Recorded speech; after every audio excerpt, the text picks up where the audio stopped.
Stand by to launch FanStream Sports. 3, 2, 1.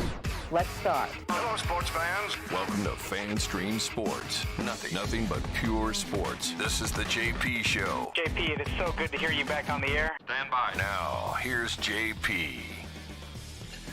All right, I guess we could call this a Football Friday, but I guess it's more appropriately a Bitch and Moan Friday to bookend our Bitch and Moan Monday. I was going to say, what do we call Fridays now?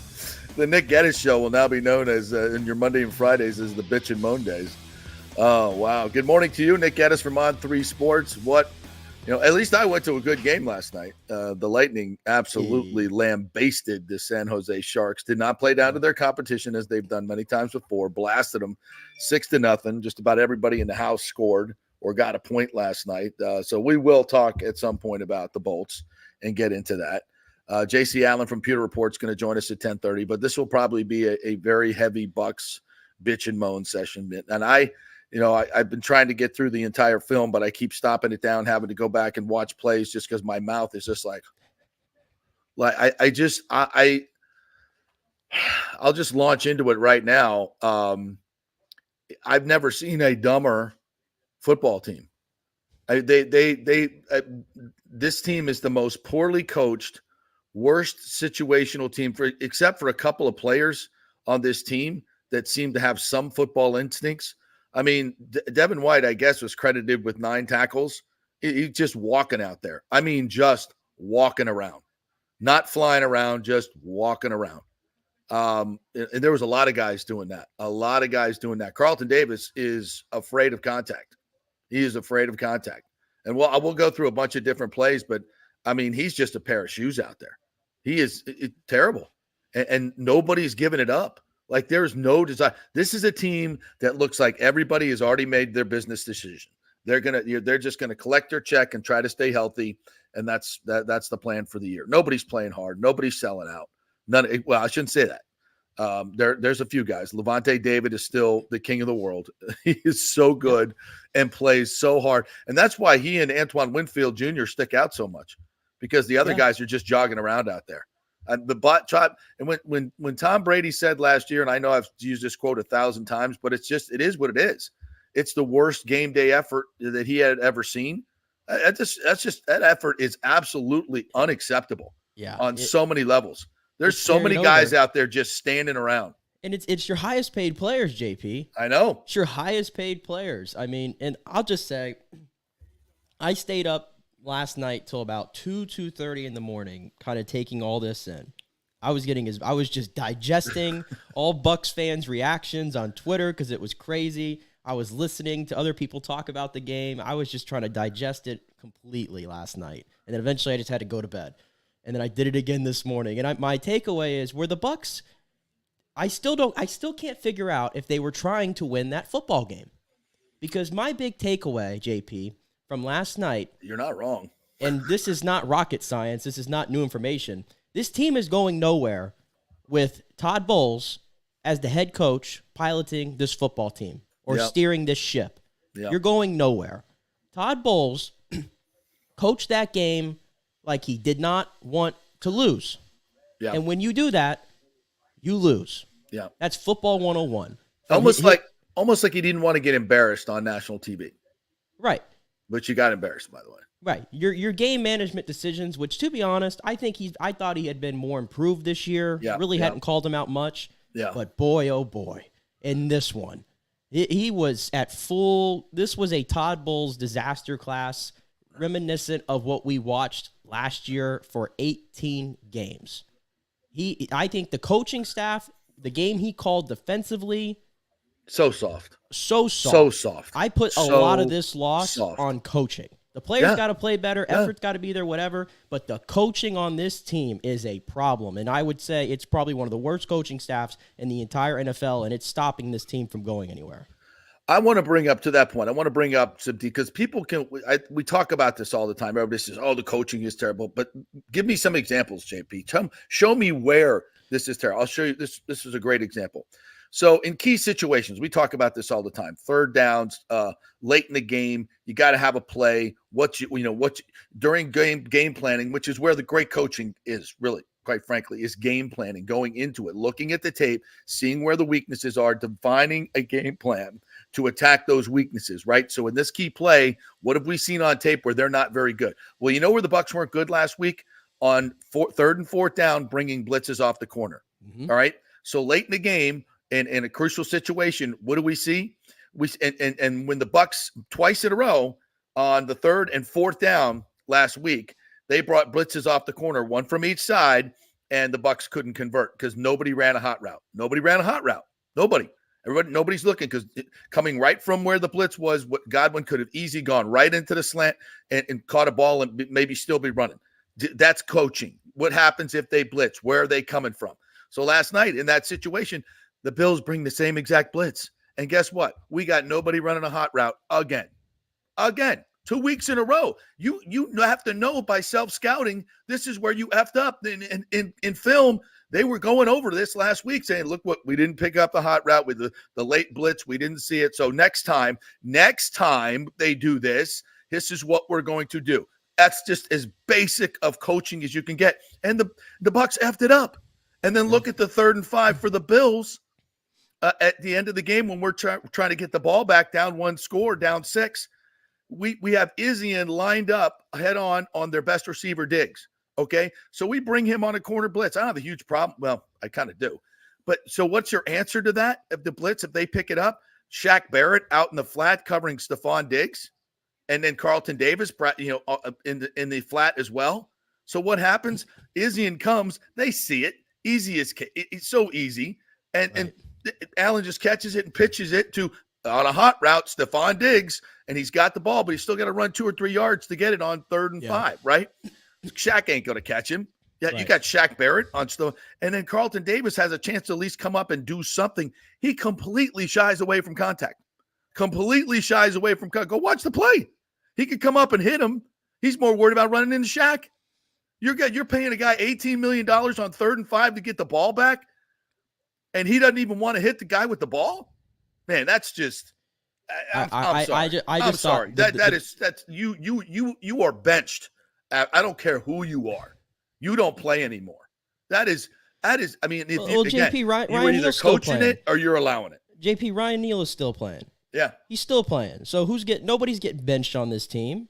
That's not what Todd Bowles does. He's gonna die with these players. He's gonna go down in the ship with these players. That's what's gonna happen. But the defensive game plan, I just can't figure it out. We keep saying it week after week after week. You have 2 cover corners who you're paying $30 million combined. Okay, and what is their strength? Man on man. Press All the coverage. metrics will tell you they are 2 of the best press cover corners in the NFL. And what are we doing? We got him playing all the way like out in the Pacific Ocean off of Stephon Diggs, Gabriel Davis, and Khalil Shakir, who 92 Khalil Shakir, are you kidding me? You let that guy get 92 yards on you?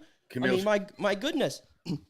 Playing soft zone coverage the entire game and just letting Buffalo just pick. This is what I've been telling you. Everybody wants to tell me that this is not a great defense. No, it's not. I don't even know if this is a good defense. It's not. How many yards did they give up yesterday? Let me pull it up. The numbers say that their points are down, but if you're watching the game with your eyeballs, you can see it's not a good defense. James was saying that the other day, and I've said the defense is playing good because their points per game were low. Defenses don't give up 450 yards of offense. They gave up 406 last week. This is not a good defense. The defensive game plan is shooting them in the foot. No pressure. Hello, JTS, where were you? Did you play yesterday? I don't even know.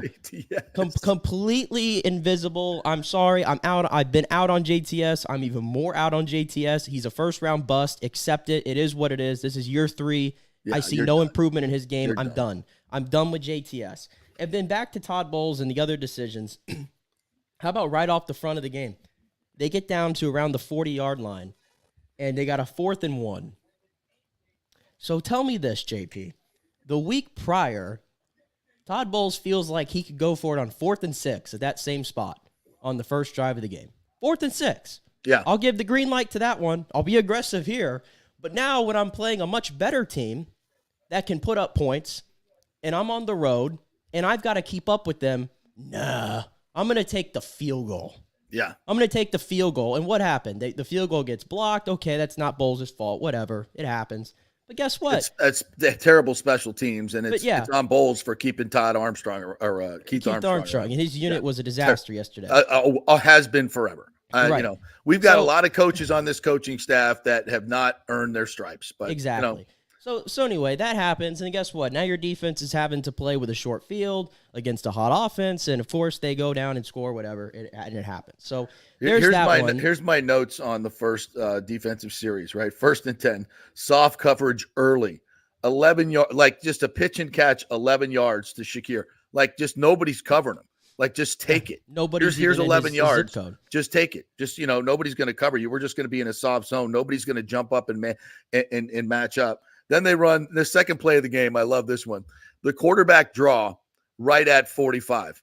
Right at the tackle kicks out Shoyanka, who's the easiest kick out block in football. No, but Gaines gets taken down in the middle like he's not even there. Here comes this, I think it's the center of the guard coming around, leading up on 45. And he just he can't get off a block to save his life. He gets knocked out of the way. And if it wasn't for Allen sliding, he only got like 14 yards. He could have run for a ton more. I mean, they dial it up right at 45, and there's still people. I still hear people going, last night, Kirk Herbstreit, 45. Yeah, Kirk 45 and Levante David, two of the best linebackers. I'm like, dude, watch some freaking film, dude. He's overpaid. He's overpaid at $11.5 million. Oh my God. Let alone $20 million. He's overpaid at $11.5. He's not a starter. He's not starter caliber in this league. If anyone brings up, the Super Bowl run, forget about it. If he could 100 years ago, if he could be that guy by now, he would have been that guy. He can't be. He's just not it. And people keep telling me, well, he looks slow out there. It looks like he's injured. Then get his ass off the field. If he's injured and he can't give full effort, then get him out of there. He's killing you every single week. So teams know it. Coaches know it. Yeah. Quarterbacks know it. You can go at 45. You can abuse him all day long. It happens week after week after week. And guess what? That guy has a great gig. You want to know why? Because he can continue to screw up every single week. But guess what? They're going to jog him back out there. He's going to have the C on his chest and everything. Yeah, and he's going to be get live 45 and we're all going to be the leader. No, I can't have it.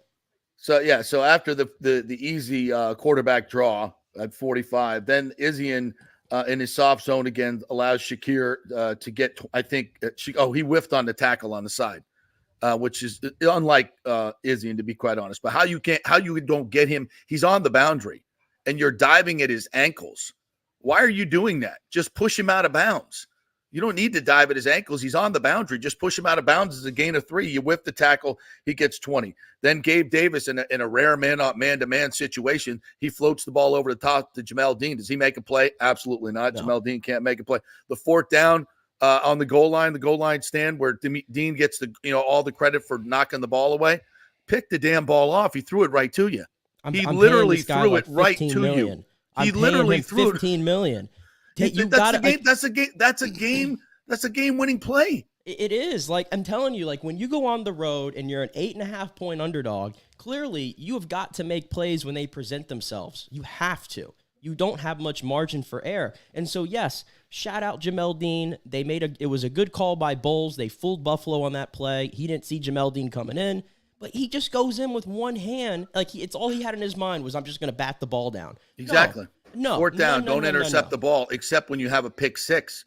That's situational football. It's little things situational like that. football. I know that's what's going through his head. 4th down, we don't want to intercept it, just knock it away, unless you have a pick 6 and you can take it to the house. And it's dumb football. It's right there. But again, nobody on this defense seems like they have any interest in making a play unless their name is Antoine Winfield Jr. or Levante David. That's it. And on the Josh Allen touchdown run, just first of all, why we have nobody watching Josh Allen in that situation in the red zone and you're playing man-to-man. Nobody's watching him. You don't have if you watch Buffalo's defense, they constantly had somebody, whether it was a defensive lineman mush rushing or a linebacker or safety sitting there, they were watching for the quarterback run. And everybody's just bailing out. And then when he does decide to run, you got 3 Buccaneers coming up, and Izzian, instead of funneling Josh Allen to the middle, basic defensive football. Day one, when they teach you gang tackling and a guy's in the open field, what do? The guy on the outside funnels him and Antoine Winfield's sitting there waiting for it. He's waiting for Izzian to funnel him in, and Izzian comes crashing to the inside, knocking, getting in the way of Antoine Winfield. And then, of course, 45's on the other side, just jogging, not running to Josh Allen. Call that jogging. Yeah, I wouldn't even. I mean, it's absolutely embarrassing tape. It's embarrassing tape. And he just walks into the end zone. Literally, just walks into the end zone untouched. They gave the other Buffalo touchdown, the one where Gabe Davis is wide open in the back of the end zone. Guess what? Miscommunication in the back end again. Have we ever heard that before? I mean, guys that have been playing together for 4 years. And even the touchdown to Kincaid. I mean, how does Kincaid get wide ass open like that? And again, it's also it seems like, I don't know if it's Ryan Neal's fault on that play, but it just seems like when there's a play like that, of course it's Ryan Neal who's like in that general area. And yeah, exactly. And then again, and so one of the biggest coaching blunders we have is personnel. By the way, first play of the game, Aaron Stinney at left guard, right? They run right behind him, and what does he do? He literally moves his man like 8 yards out of the way. I haven't seen Matt Filer do that all year long. He Aaron literally. Stinney, Pro Football Focus, again, whether you love it or not, he was the highest graded player on that offensive line last night for the Buccaneers. I haven't gone through the whole tape, but I've already seen enough to know that he is a huge upgrade on Matt Filer. And let me tell you this, Todd Bowles personnel decisions are one of the worst parts of this coaching staff. Yeah, Todd Bowles gets no credit for that. No. Just like he doesn't get credit last year for Nick Leverett getting in there for Luke Edeke because he injuries. Got hurt. You get no credit for that. Yeah. What's one of the worst things that this coaching staff does is personnel decisions. They will not replace guys that suck. They just have no. They play favorites. They like guys, and they put them out there. It's either the coaching staff. I don't think it's Jason Light because that's not what they've done in the past. But there are clearly guys that cannot play, that should not be playing. Robert Hainsey, Cody Mock is terrible. Get Nick Leverett in there. Nick Leverett is twice the player that Cody Mock is. He ain't ready to play in the NFL. At least right now. Yeah, absolutely. I mean, you can. By the way, you can develop guys. And they don't have to be playing every freaking down and killing you. Other teams do it. You just can't. It's not fair to the rest of the team when you do stuff like that, especially when it's clear the guy's just not ready. I mean, he's not ready. But I will say, like, the offensive line again, like, I still think they continue to do well in pass pro. Like, I think they give them a chance. He gives Baker Mayfield and this offense a chance, I think, from the offensive line. Like, when you look at the offensive issues, I don't jump to, oh, man, the offensive line's not giving him any help. I think the offensive line is doing their part for the most part, other than the penalties. The penalties are just killers on this team. And Todd Bowles, again, back to coaching. Todd Bowles, what did he say on his Monday press conference about the Bills? We got to learn to beat how to not beat the Bucs. Yeah. Right? And that's all coaching. That's all coaching. He said that on Monday, and we're going to fix it, and we're going to be good. No, you're not. 11 penalties. I counted like 5 or 6 false starts, 3 of them on Luke Edeke, by the way, who I love Luke Edeke. He's been doing great, but 3 false starts, man, in one game, that stuff just can't happen. It just can't happen. Cody Mock had a huge holding call. And I don't think that was a holding. Yeah, I couldn't tell from the TV copy. It looked like the guy he was blocking – he slipped. Rashad White. Yeah, Rashad White went down to his legs, and I think he may have clipped his legs and he tripped. But I didn't see. Now, Cody Mock may have had him inside and dragged him down to the ground. I couldn't see that from the TV copy. But, if he did do that, if he did hold in that situation because he was getting beat, then that's a horrible penalty again. At the worst time as Evans is streaking down the field for 40 yards. And that's the thing. Like, the 2 penalties that I thought could have gone either way was the Cody Mauch one right there, and that negates a 42-yard gain to Mike Evans. Oof. And then earlier in the game, Rashad White breaks off a really nice run where he gets trapped at first, and then he's able to break free to the outside. Gets 15, 16 yards, I think. And then Trey Palmer gets called on the hold. I don't think that's a hold, and that's back-to-back weeks. I thought that outside hold there. He had him on the. If your hand's on the outside and you're gripping the jersey, which is what I saw, I'll have to go back and look at it again. To me, you did that last week. Another coaching point. Like, you can't have that happen 2 weeks in a row. Someone should, I mean, they should have been up in his face every single running rep in practice. Don't hold, don't hold, don't hold, don't hold. Was that done? And then he went out and held again?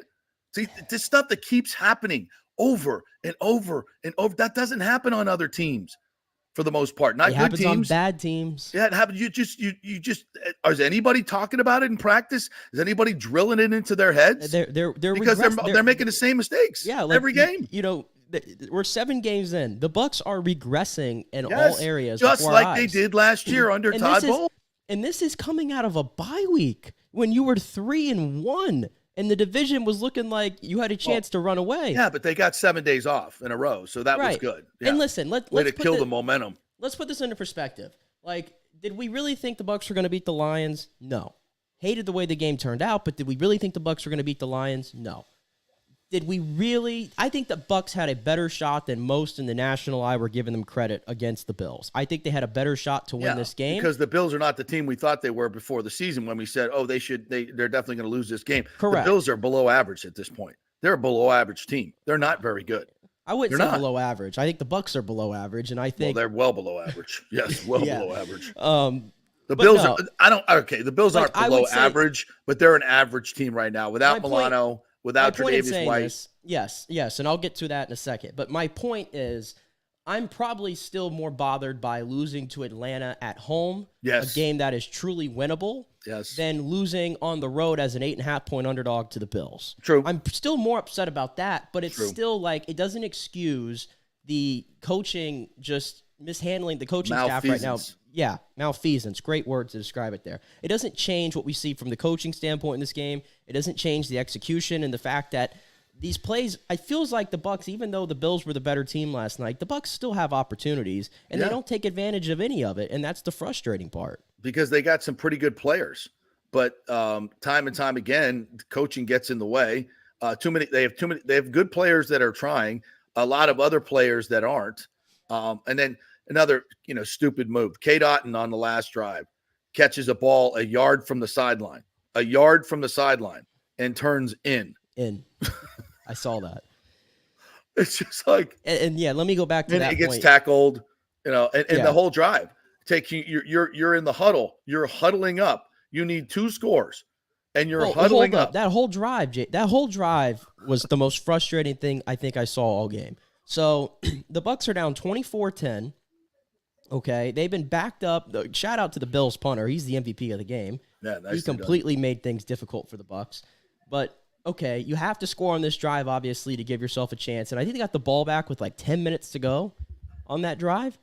And you would have thought the Bucs were just trying to milk the clock, or as if they thought they had another quarter to play. Yeah, exactly. How in the world, on a drive that you have to score, let's get something going, you take 7 minutes and 21 seconds to score a touchdown? And by the way, the Bills gift wrapped it to you because of 2 penalties on 4th downs, including a stupid face mask penalty on Jordan Phillips. You already had Baker Mayfield bear hug. He's already sacked. The ref's probably waiting to blow the whistle, and you grab his face mask. You got gift wrapped that play, and then Baker also on the throw to Mike Evans for the touchdown underthrew it because he was awful all night for the most part. He wasn't good. He was missing receivers and holding the ball too long. Mike makes a great play after hitting the Bills player on his helmet, right? Yep. So the way I look at it, the Bucs offense, as I transition to them, they really only scored 3 points in this game, in my opinion. Because they got the Antoine Winfield, they gave him like 20 yards to work with to get the touchdown. Yeah, finally That's got not a real drive. Yep. I mean, they really only gave you 3 yards because the fact that 17 plays, 7 minutes and 21 seconds off the clock, and it's like they snapped it with a second, 2 second, 3 second, or 4 second on the clock, the game clock, the entire time.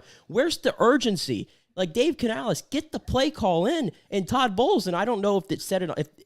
The cameras don't show you everything, but if I'm Todd Bowles and I'm watching this guy take infinity to get the play calls in, shouldn't Todd Bowles be telling Dave, like, hey, let's go. Let's go. Yes. I didn't see any of that. Well, first of all, why does anyone have to be told this?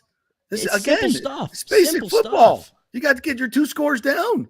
You're 2 scores down. Right. And you then can't be huddling up. They finally get into the end zone with 2 minutes and 40 seconds left. And now it's like, oh, now I got to have my defense, who couldn't stop anybody all night, Right. Get a stop on third down, the worst third down defense in the NFL, by the way. Which, of course, they didn't. And Because they draw up a blitz from Izzian, take the man-to-man off their best receiver, and put Shaq Barrett out in the flat to guard Stephon Diggs. Right. Didn't even give themselves a shot.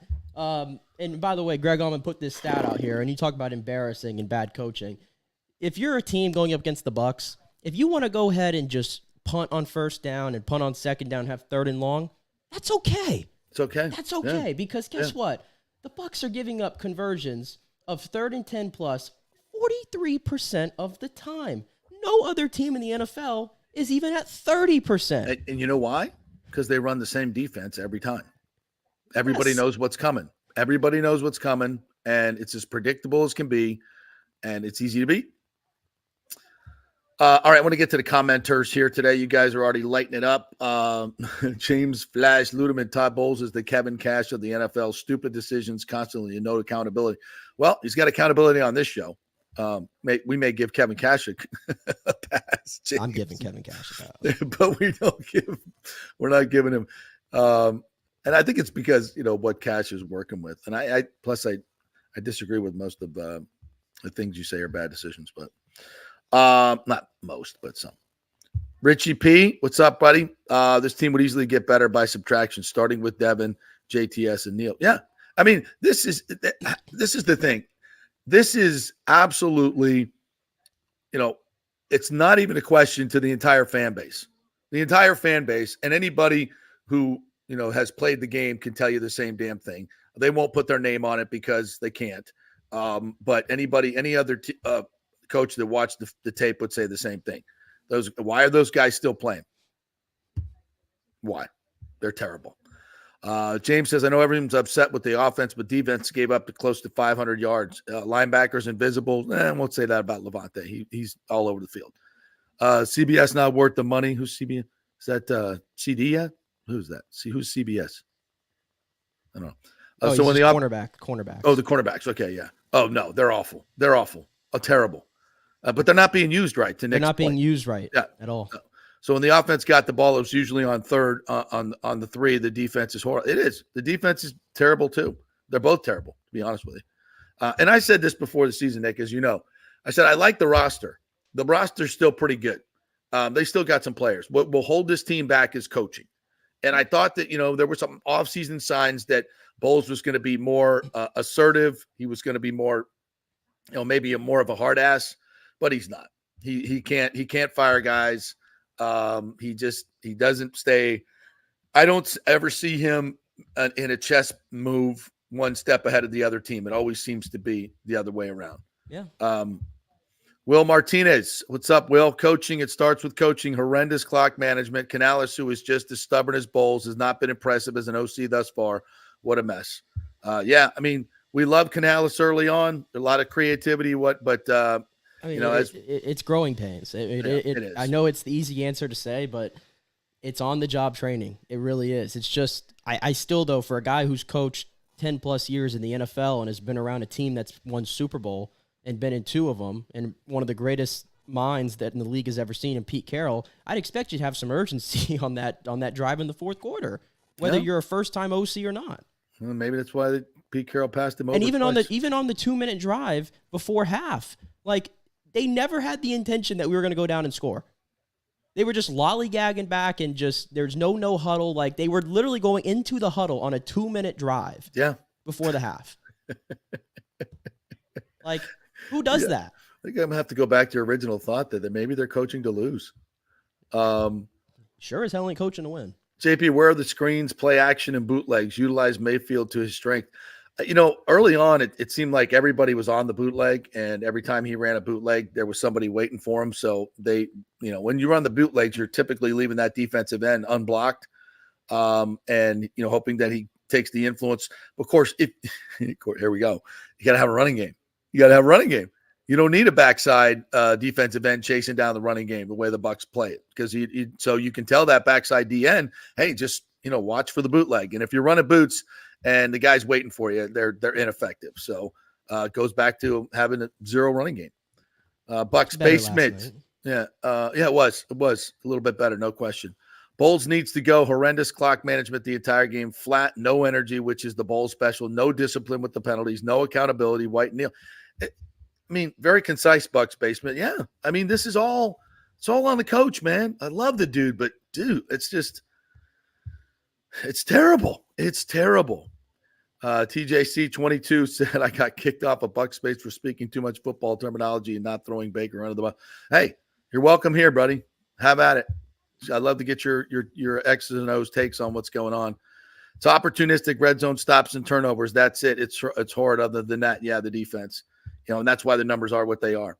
All right, we're going to take a quick break, and then I'm going to get back to all the commenters. So keep bringing the comments. Love all that stuff. You can hit us up on Twitter, on Instagram, YouTube, wherever, Facebook as well. So, keep those coming because we're going to use your comments a lot today. That's how you jump in on the show here today. JC Allen, Pewter Report's going to join us next. We're brought to you by the Jeeves Law Group and the Patio. We will be at the Patio tonight, 5 to 7 o'clock, myself and Peter Blake, for our Football Friday, where we will preview some of the stuff going on this weekend, although the Bucs aren't playing, USF's not playing, but FSU is playing, so we'll talk about it, and Florida's playing. Florida's got a big game this weekend. Woo! So we'll do all that. Plus, we'll get you ready for the Halloween contest tonight. $2,500 cash being given away, $1,500 to the best costume, $1,500 right there, cash. We're going to give it away tonight. So do that at the Patio from 5 to 7 o'clock tonight. Come out and hang out with us. Back in 3 with JC Allen. Have any old coins sitting around the house? Well, the Golden Diamond Source will purchase a variety of different types of coins and bullion. Their gold buying program includes sterling silver, silver, platinum, and watches. They also accept unusual pieces that other jewelry stores do not, such as gold bars and sterling silver flatware. The list of items they do accept is far more extensive than those they don't, so check it out. While you're there, you can check out the largest collection of any family-owned jewelry store in the country, especially with summer coming to an end. The holidays are right around the corner. Never too early to start your holiday shopping, especially if you're planning on getting engaged or have any birthdays or anniversaries coming up. Come on in and find out what buying jewelry should be like with an expert staff of gold and diamond jewelry enthusiasts. And the best part, they treat you like family. And if you're worrying about price, don't. The Golden Diamond Source has something for everyone's budget. They even have a layaway. If you stop in and get your favorite piece now, you can have it paid off by Christmas. Plus, you can even finance your purchase with 0% interest for up to 5 years, and you can get a $5,000 diamond for only $83 a month. It's the greatest folks in the world, Julie and Steve Weintraub, the Golden Diamond Source, 3800 Olmerton Road, always online at thegoldendiamondsource.com. JP here for my good friends at Italiano Insurance, and they did it again. Once again, Italiano Insurance stepping up with the best customer service. I was in a bind. My old insurance company, my auto insurance, jacked up my rates, so I called Charity at Italiano Insurance, and she stayed till 9:30 at night until she got my insurance done. And guess what? She searched all these companies for me. I didn't do the work. She did. Saved me $1,000 on my annual premium. $1,000, folks. That's real money. And that's what you get at Italiano Insurance. Great customer service. And here's another note for you, by the way, with hurricane season up. 40% of people in Florida are underinsured. That means if you have something happen during a hurricane and you need replacement costs, you're going to get 40% less than you deserve. Can't let that happen. Call the folks at Italiano Insurance and get them to help you out in both those regards. They will save you money and keep you insured properly. That's 813-877-7799. Great folks in the community, been doing it for over 60 years. Italiano Insurance, 813-877-7799. All right. Well, Fitz the mortgage guy did it again. A listener heard his ad, was going to another big bank, but called Scott Fitzgerald at American Mortgage Services of Tampa, and Fitz saved him $618 on his monthly payment. Are you kidding me? Folks, that's big money. Rates are going up, they're going down, they're going all over the place. Scott will shop your loan and save you lender fees and get the best rates. Email him, scott@amstampa.com, or call 813-294-7595. That's Fitz the mortgage guy. Lots of stuff going on right now, and these rates are going all over the place. You need somebody knowledgeable in the market that will work hard for you and get you the best deal. That's my man, Scott. He's done 3 loans for me, done thousands of loans for local folks here, works with a lot of the coaches and players in the area. He's the guy. 813-294-7595, or go to scott@amstampa.com. Let's go. Right now, back to the show with JP.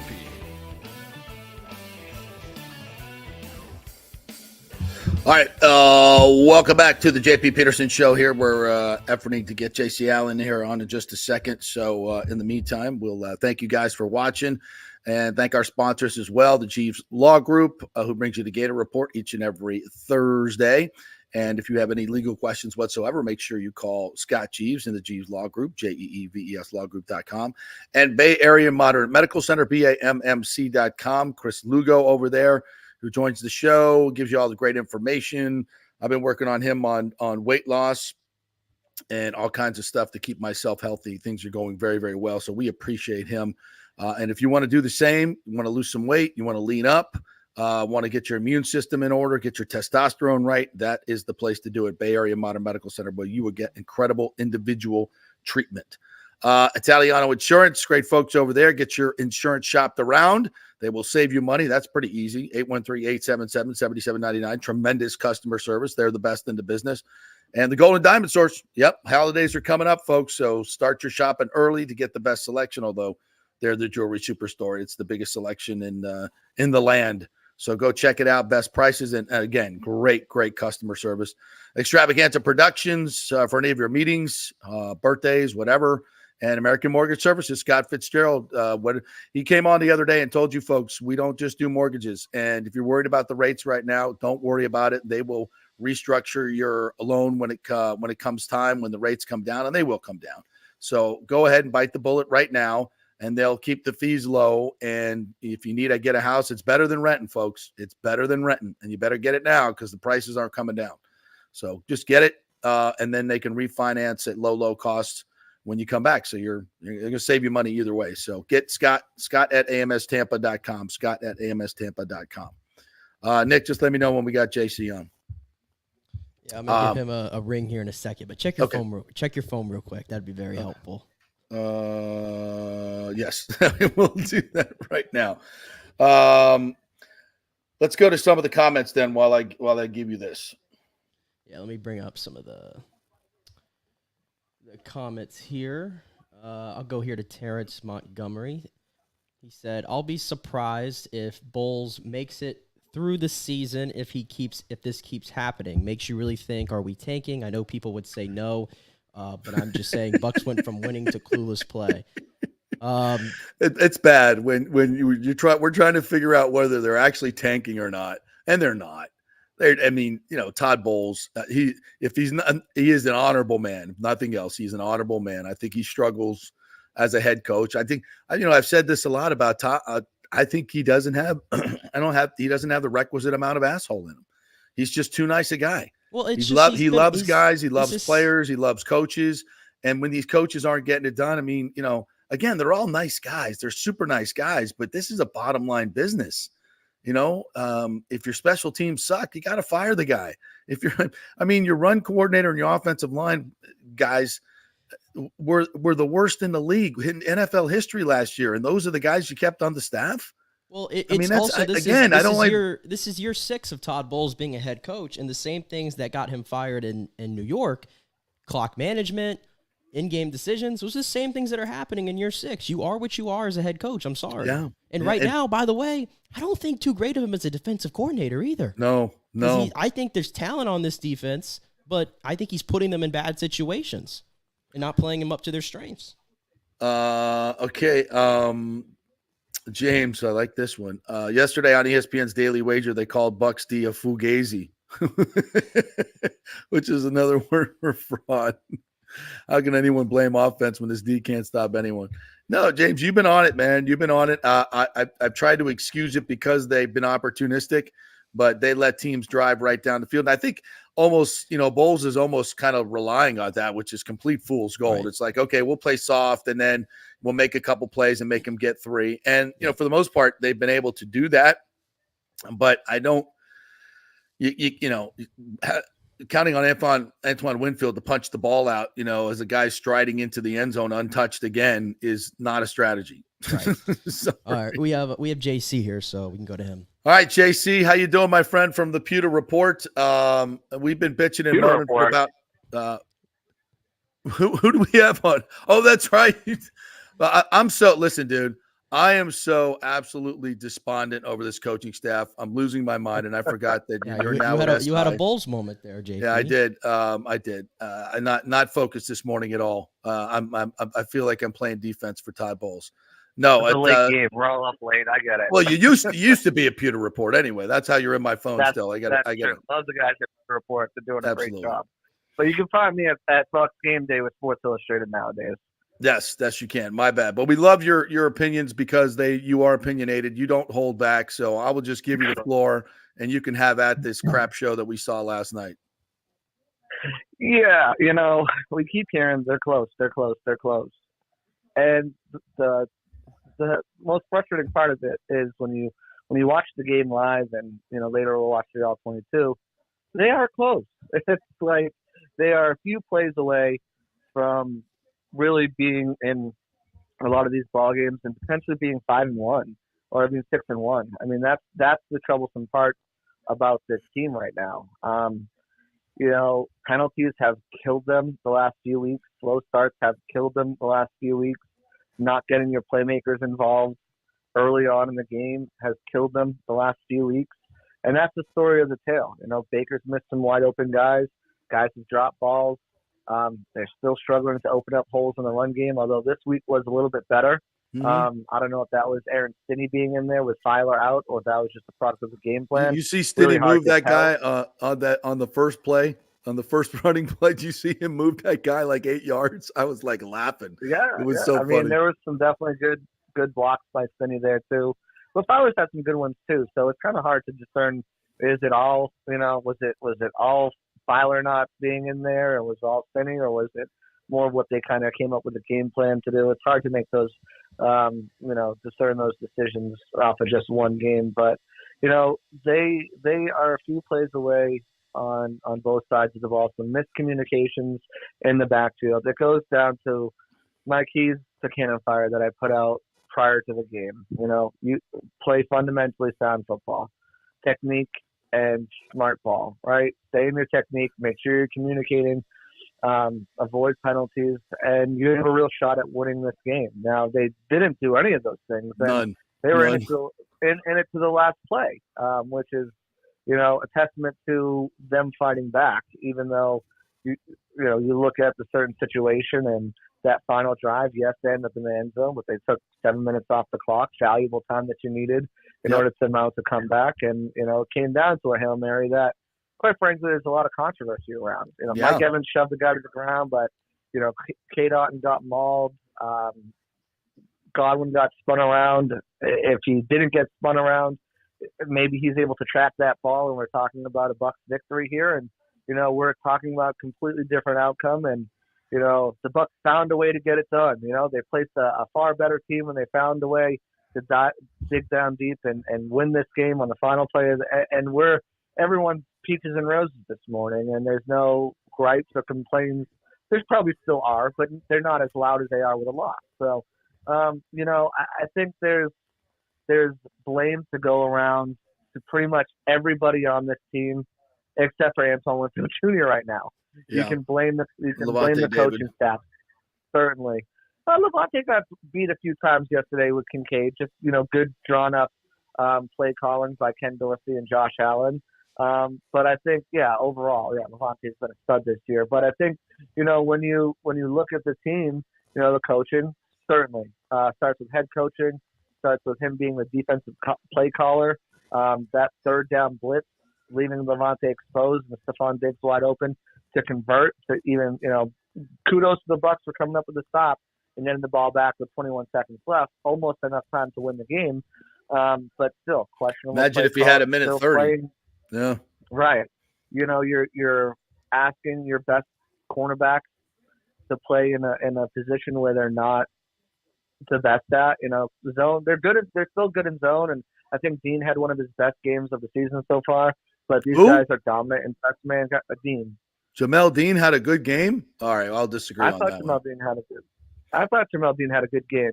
Sound and tackling came up, made some big stops for them, but still, both of those guys are better in press man coverage, and you're playing them in zone. And I asked Todd about that this morning, and he said, there's 5 receivers and we can't do that. We can't just cater to their strengths. Well, another player they're not catering to their strengths, and we're seeing it week in and week out, is Ryan Neal, who's a better box safety than he is as free safety. And I understand the fact that Antoine Winfield is an even better box safety, and you can see how he can change the game when he's down there and asked to do certain things. He was a big reason why the Bucs were even in this game with his tip pass that was intercepted by Will Golston. But when you're sending him down there, you're effectively saying, all right, Ryan Neal, you got to take these free safety responsibilities, and he's struggled. And there's been communication breakdowns. The offensive line not getting enough push. This was a tough week for them in terms of pass blocking. The running backs are still not consistently getting holes. We saw better improvement, I think, from White with some of his vision. Obviously had the 26-yarder called back. Still had the longest run of the season for the Bucs with a 15-yard scamper. Wide receivers, if they're taking away Chris and Mike, you need to find different ways to scheme them open, because Trey and DT and even Rakim Jarrett to a lesser extent, they're just not ready to be counted on as full contributors. The tight ends are struggling in pass and run blocking, they're not being utilized enough. And when they are, they seem to have a case of dropsies. Payne Durham, a big drop. K. Dotton, a big drop in the game. And then, defensively still not enough pressure, not enough push. That's the biggest thing there. I thought they did pretty well in the run game, considering they were out Vita Vea and Logan Hall was hobbled. But still let up over 100 yards. So a very good rusher in James Cook and Josh Allen. But there's things that you look at, and all of these situations that I'm talking about, all these things I'm talking about, aren't detrimental to the team. They're correctable, fixable mistakes that either the coaching staff can make or the players can make. And when you look at the stretch of games they have in front of them, the 49ers are really the only team I think you look at that schedule and say, well, that's a loss. And I think Bucs fans also need to remember that Lions game, while a lot of Bucs fans were blinded by the creamsicles, that was a better team. And that was, I had that as a loss in the season as well. Mm-hmm. Same thing with this Bills game on a short week. I had this as a loss. And if you didn't have this as a loss, you're a very optimistic Bucs fan. The fact that they were a Hail Mary away and a few minutes, play calls and penalties from holding things back away from beating a Bills team that's really good on defense and offense shows you the type of team that this can be if they can, and again, this is if for the third week in a row we're talking about if they can turn things around and really, correct all these fixable and correctable mistakes. Let me ask you about the offense, and particularly, you mentioned Rakim Jarrett, Trey Palmer, Devin Tompkins. They're not really giving you much, the tight ends. But when it comes to Mike Evans, there's a lot of great receivers in this league, JC. We know that teams game plan against them, but they find a way to get theirs. Cooper Kupp's going to get his every week. Justin Jefferson, Stephon Diggs last night. He had a rather pedestrian game, I thought, and he still ended up with 12 targets, 9 catches for 70. It found like they found ways to get him involved and schemed him open a few times. Is that not happening with the Bucs when it comes to Mike Evans, or are they there and Baker's missing it? What are you seeing there? Yeah, I think it's a little bit of everything. I think it's a little bit of teams are diverting most of their resources and stopping Mike Evans because he's the best player on that football team. As field receiver. Wirfs is probably the best player on the offense, but Mike Evans is probably right there. He's, 1B and Godwin is 1C. They're finding ways to take him out of the game.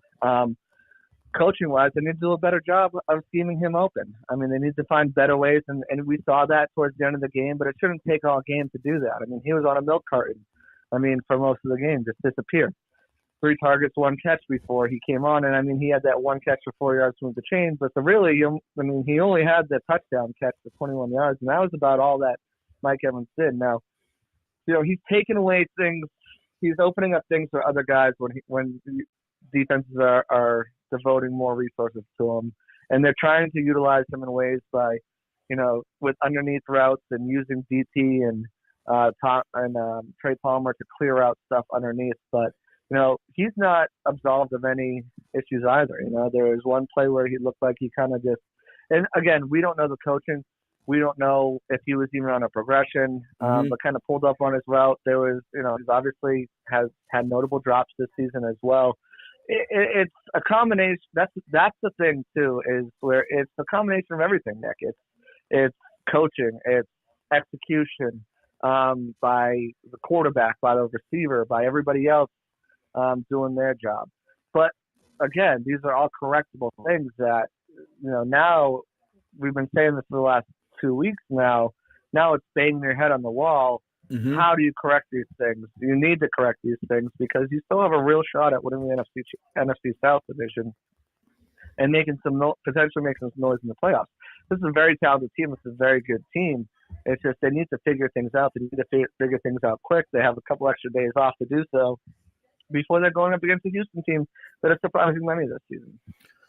JC, I would love to agree with you, but I think I don't see a lot of what you're seeing. I see team, and you're right. It did come down to a Hail Mary, but it took a couple of horrible penalties, stupid moves by the Bills to even, get that touch to get within 6. I see a team that lacks effort. I haven't gone through the whole tape, but I'm watching Devin White just jog out there. In a lot of different situations. I'm watching on Josh Allen's touchdown run. There's guys are just not running to the ball, and they're not. It just seems like such a terrible effort, like Brady said last year, and it's not. Jamel Dean had a chance to come up and hit Josh Allen on that play, and he just chose not to.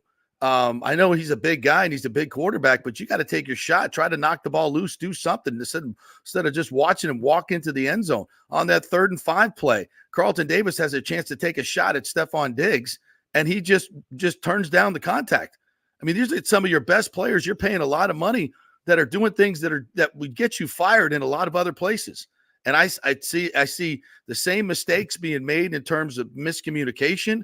I see the same mistakes being made in terms of penalties. And Todd Bowles says he's going to fix it. They never fix it.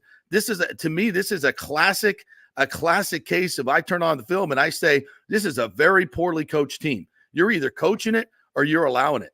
I'm going to have to disagree with you on a lot of situations. The games may be somewhat close because I think they've been opportunistic, and you got to give the Bucs a chance for that. But the stats, the 427 yards of offense last night, enough 400 by the Lions.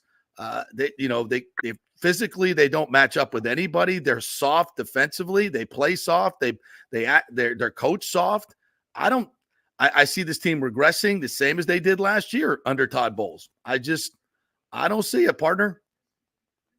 Yeah, I think part of it is, you look at what they've been able to do. I mean, and I'm not discrediting anything you're saying because I think you are making some very valid points where you can see it on tape too. But I think their bend but don't break defense. You look at the yards and it jumps out, but if you look at the points, then points is what matter. Points right? have been good. Yeah, points have been good. The points have been good. Red zone defense has been good, limiting the points, and I think that's what matters the most. The Patriots used to play this bend but don't break defense for years and years and years, and it drove me absolutely insane. I can remember Ellis Hobbs playing 20 yards off the wide receiver and giving up that 10 yards every time. And what are we doing here? Driving you insane. But the fact is, when you look at halftime of their 3 losses recently, and even the Eagles game, they're in these games. They're in all of these games. They have not been blown out by a team at all. While it's looked bad, and it looks like, yes, this should be much worse than it probably is right now, that's a testament to the defense doing their job. And while they could certainly do their job better and show more physicality and more effort, and I think come away with a lot of these situations, where they're, limiting plays better, communicating better, etc. I mean, you got to think too. They're pretty gassed out there, man. The offense has not been able to get anything going until later in games to try to get them back into it. The offense right now, to me, and I think there's problems on defense. Don't get me wrong. Communication issues is just not acceptable this late in the season, where you're at missed assignments like this. That can't happen. And I get there's a bunch of young and new guys on that team, but these missed assignments, they need to fix those right away. Well, not really. I mean, most Davis, Izzian is new, I guess, and Neal is new. But Izzian, Neal, but those are two big Izzian's positions. playing better than anybody. He's playing great, but I think the offense is really where the onus is on this team. I think sequencing and play calling can be a little bit better, but execution, man, it's like it's like loving. It's like married with children, love and marriage, man. You can't have one without the other. I mean, play calling has been sporadic at times where you're like, what are they doing? What is the sequencing? But then the execution and the penalties have just killed them too. So it's like this offense can be such Dr. Jekyll and Mr. Hyde, and it's like and the crazy thing is like they're coachable, fixable things. So it's got to be, I'm not saying they're poorly coached. I don't want to say that right now at all. I think Dave Canales is doing a pretty decent job as a first-year play caller. There's definitely things that he needs to improve on. We need to see more growth from him. But I think we're seeing that with, okay, run game's not working. We still need to run the ball. You cannot just not run the ball at all throughout the game. So I get, when fans are like, oh, why are we running the ball? We can't run the ball. Why are we running? You have to at least make the attempt to run the ball. But what he's doing now, what I've seen is, okay, the first play of the game, end around to Chris Godwin. Okay, the leading receiver for the Bucs last night was Rachaad White with 7 for 70 yards. I mean, that's what you're seeing. That's what you need is that extension of the run game. If it's not working, and that's fine. Utilize those screen games more to kind of make teams be a little bit honest and know that, hey, the run might not be there, but this quick dump out, we can't just play our guys back and off and let them. So like there's things that I see improvement, but again, execution needs to be better, play calling needs to be better, and just mental toughness. Like you can't make false start penalties.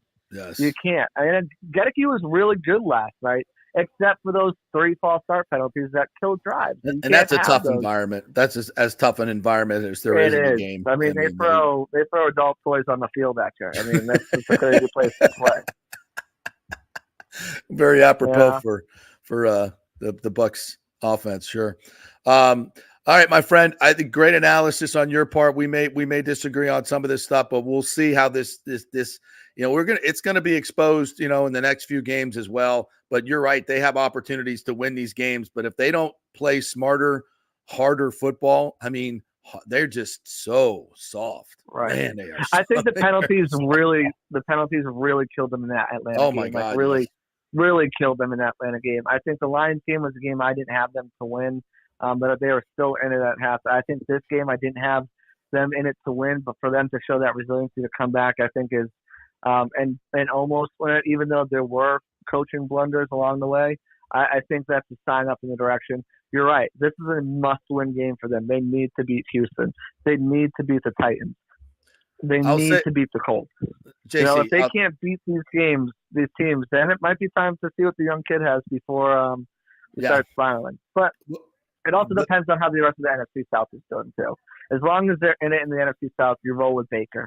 If one of these teams starts to run away, Atlanta's most likely the one that could do it with a very easy schedule. You roll with Baker. But if they drop these games, which they shouldn't, I don't think, it might be time to see what the young Gator has in him. Would you sit Devin White? I know he won't do it, but would you? I would sit him. I would sit Neal. I would sit Devin White. I would sit. The thing about sitting Nick Neal Leverett in there. The thing about sitting Neal is Delaney's just not a good tackler. So I mean, I know he played well, but what you're doing in that situation is you can't use Delaney in box situations. You're pretty much taking Antoine Winfield out of what he does best, and that's the free safety role. And putting him down in the line of scrimmage for the entire game as a box safety. So I get Neal's had some struggles, but you might find more struggle. It takes away that versatility and interchangeability. You're strictly okay. You're a free safety this game, Antoine. You're a strong safety this game. Where there's no switching around and no interchangeability. And you got to coach around it. To me, I get the best players on the field, and I coach around it. If he's Devin won't sit. I know he won't. I know he won't, but he should. And he should. Savassier was lost. You can't get KJ Britt out there because he's too slow. And Savassier was lost in the preseason game when he got meaningful time. Maybe he's come around a little bit better, but he still missed like 4 games due to an injury too. So There's just no one on this roster. I think it's safe to say that he's not a $20 million linebacker. He'll be lucky if he gets 15. And He'll be lucky if he gets 5. Nobody he'll else get paying more than him. that. I mean, dude, he's the worst. He's the worst linebacker I've ever seen. I'm sorry. You can't get off a block. He's terrible. He's terrible. He's but no you know effort. What? The GMs you put a C on your chest, and that's the effort you give. No, and that's. The but GM then again, polls that's every on the year coaching. have him as the GM polls every year have him as top 10 linebacker in the league. Someone's going to pay for him. I just what hope are it's they not watching? Like, what are they watching? He can't get off it's 2nd and 1 last night. They run Latavius Murray right at him. And I'll give him this. He actually got off the block, not too bad. And then Murray hits him and drags him for 3 yards, gain of 5. Yeah, I can find 1,000 guys that can do that. So, I don't know. All right, partner. Yeah. Tell everybody that you're not at the Peter Report now and where they can find your content. Hey, they're still crushing it. So love the guys there. Have nothing but respect and love for them. But you can find my stuff over at Bucs Game Day, powered by Sports Illustrated. Check out my new podcast, Pirate Parlay, over on the Sick Podcast Network.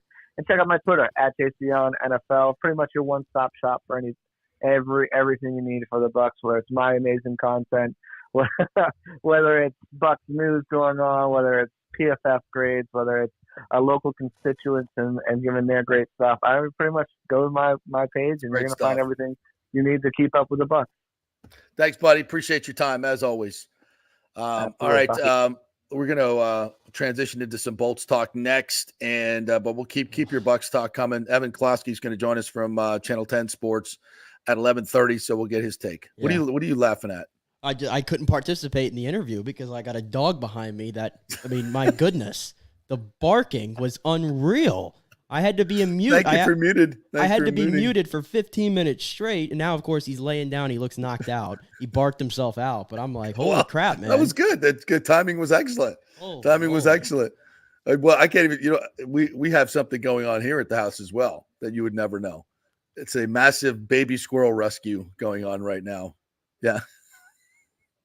When you have a women in the household and a 7-year-old girl and the lovely Ashley, my girlfriend, who absolutely adores animals, she saw a baby squirrel in peril, and they are going to do everything they can to save that little one so she can bring him back to health. You know what? Squirrels are so irrelevant.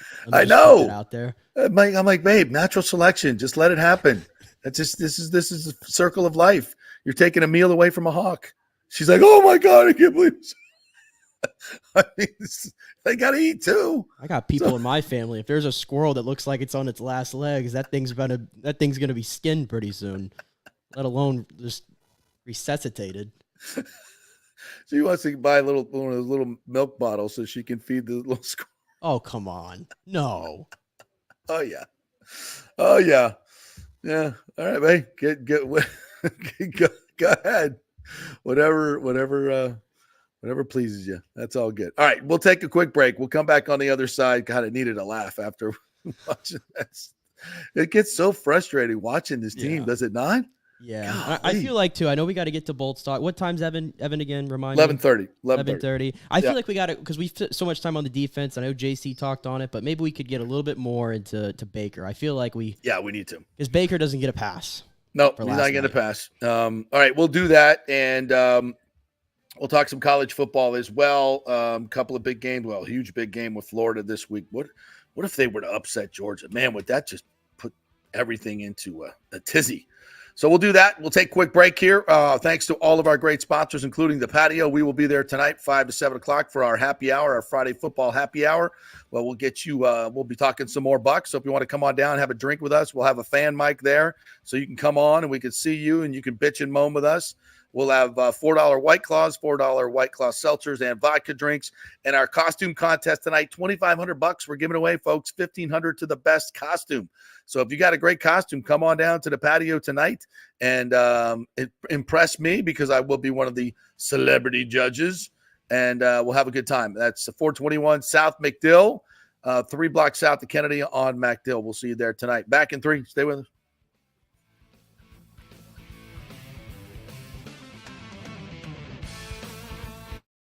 Do you have any old coins sitting around the house? Well, the Gold and Diamond Source will purchase a variety of different types of coins and bullion. Their gold buying program includes sterling silver, silver, platinum, and watches. They also accept unusual pieces that other jewelry stores do not, such as gold bars and sterling silver flatware. The list of items they do accept is far more extensive than those they don't, so check it out. While you're there, you can check out the largest collection of any family-owned jewelry store in the country, especially with summer coming to an end. The holidays are right around the corner. Never too early to start your holiday shopping, especially if you're planning on getting engaged or have any birthdays or anniversaries coming up. Come on in and find out what buying jewelry should be like with an expert staff of gold and diamond jewelry enthusiasts. And the best part, they treat you like family. And if you're worrying about price, don't. The Gold and Diamond Source has something for everyone's budget. They even have a layaway. If you stop in and get your favorite piece now, you can have it paid off by Christmas. Plus, you can even finance your purchase with 0% interest for up to 5 years, and you can get a $5,000 diamond for only $83 a month. It's the greatest folks in the world, Julie and Steve Weintraub, the Gold and Diamond Source, 3800 Olmerton Road, always online at thegoldendiamondsource.com. Hey guys, are you experiencing those feelings of getting older, lower sex drive, fatigue, hot flashes, moodiness, or you just don't feel like you had the vitality you once had? It's a chronic problem here in the United States. You're not just getting old, it's likely low testosterone. Studies over the last 20 years show a shocking decline in younger males aged 16 to 39. Older men have seen a sharp decline as well, so do something about it. Go see my friend Christopher Lugo at Bay Area Modern Medicine. Look, testosterone replacement is not a frivolous treatment. It takes a professional, targeted approach that focuses on total body wellness, vitality, and emotional stability, not a one-size-fits-all approach like many clinics use. They will monitor your blood work and adjust your treatment as needed for optimal results. Folks, I've been on testosterone therapy for over 6 years, and it is a life changer. You will feel and look better than you did 10 years ago. Give them a call at 844-977-3477 or go to BAMMC.com. Tell them JP sent you for priority scheduling. That's 844-977-3477 or BAMMC.com. JP here for the Jeeves Law Group, Jeeves. Call for a free case evaluation, 888-9-JEEVES. That's 888-9-JEEVES. We're local, we're trusted. The law firm brings over 80 years of combined legal experience focusing on clients in Tampa Bay, the state of Florida, and national class action cases. If you're injured, get that free case evaluation, no cost to you. The Jeeves Law Group's focus is on auto, truck, and motorcycle accidents, as well as class action and consumer protection law. Scott Jeeves is a board-certified civil trial lawyer and a certified circuit court mediator practicing in the Tampa Bay area for over 30 years. You hear him on the show all the time. Great guy, big Gator fan, and great for the community. The Jeeves Law Group is a highly skilled team with years of experience that will apply their skills, expertise, and knowledge to assist individuals who have been in an accident with compensation for damages, lost wages, medical expenses, pain and suffering, and property damage. Get that free case evaluation, 888-9-JEEVES. That's 888-9-JEEVES. Coming back at you. Now, more with JP on FanStream Sports. It's only just begun. All right, welcome into the JP Peterson Show here. Our second hour commences, Bitch and Moan Friday to bookend the Bitch and Moan Monday. But hey, we get a buck-free weekend, so I'm gonna head out and play golf in this beautiful weather on Sunday at Palma. So good for my mental health. I'll tell you right? That one. I know. God, just even yesterday I went out, just hit balls a little bit and got out in this weather. It's definitely takes the anxiety down when they're getting ready. Hey, but listen, the Bolts last night were fantastic. They were so good last night. Pointer gets his second goal in as many nights, so he's going to get it going. Now they're playing San Jose, but like we were saying on the post-game show with Brian Engblom, check that out, by the way, last call. They play down to their competition all the time, right? We see that all the time. The Lightning do this. They did not last night. They did not. They came out. They really stuck to their discipline like they had against Carolina. So they carried that over. JoJo's been fantastic in goal. Didn't face a lot of grade A opportunities last night, which is great. The defense played really, really well. They've switched up the D pairings now. And with Hedman playing with Chernak, Sergachev, and Perbix. which I think is much better. They've certainly played a hell of a lot better. So I like so much of what they're doing. And you get a lot of people on the score sheet last night. The defenseman had 8 assists last night, 8. So they're getting in the play, but they're not, they're hanging at the blue line. They're not going down, behind the net and stuff and getting all up in there like they did last year so many times, giving up odd man rushes. So I think they're being a little bit more disciplined in that way. Giving Johansson a chance to just, he just looks so calm and cool out there. He's been fantastic. That's back-to-back shutouts for him. I don't want to get carried away because it is San Jose. They were averaging 1.3 goals per game, and that went down last night. But, they're an NHL team, and you throttled them. You throttled them 6-0. I mean, look what they did to Carolina, though. They completely stifled them. Yeah. I feel like, I think they've played their 2 best games back-to-back here. So clearly the arrow's trending in the right direction, and it's good for Jonas Johansson. I think that in the season so far, any flack that's been directed his way, I think has been unwarranted. I think his play has been better than what his numbers have indicated. Given the situation, he's the MVP. Yeah, right. You could make that argument. But he's now getting rewarded with it with back-to-back shutouts, and I don't care who you play in this league. Getting back-to-back shutouts doesn't happen often. And you take it, a guy only had 1 career shutout, and he gets back-to-back. That was great to see.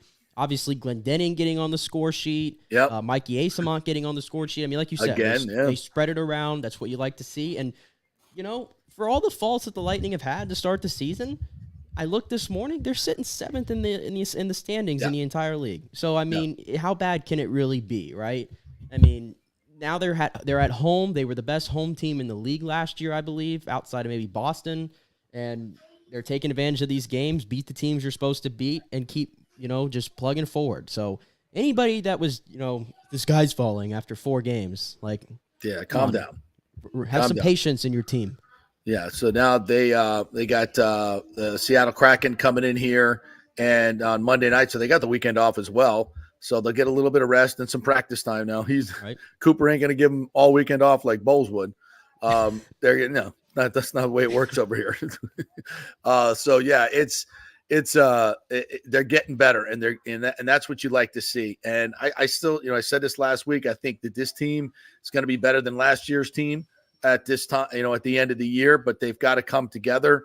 And I think Coops, he's been mixing and matching a lot, not only defensively but offensively.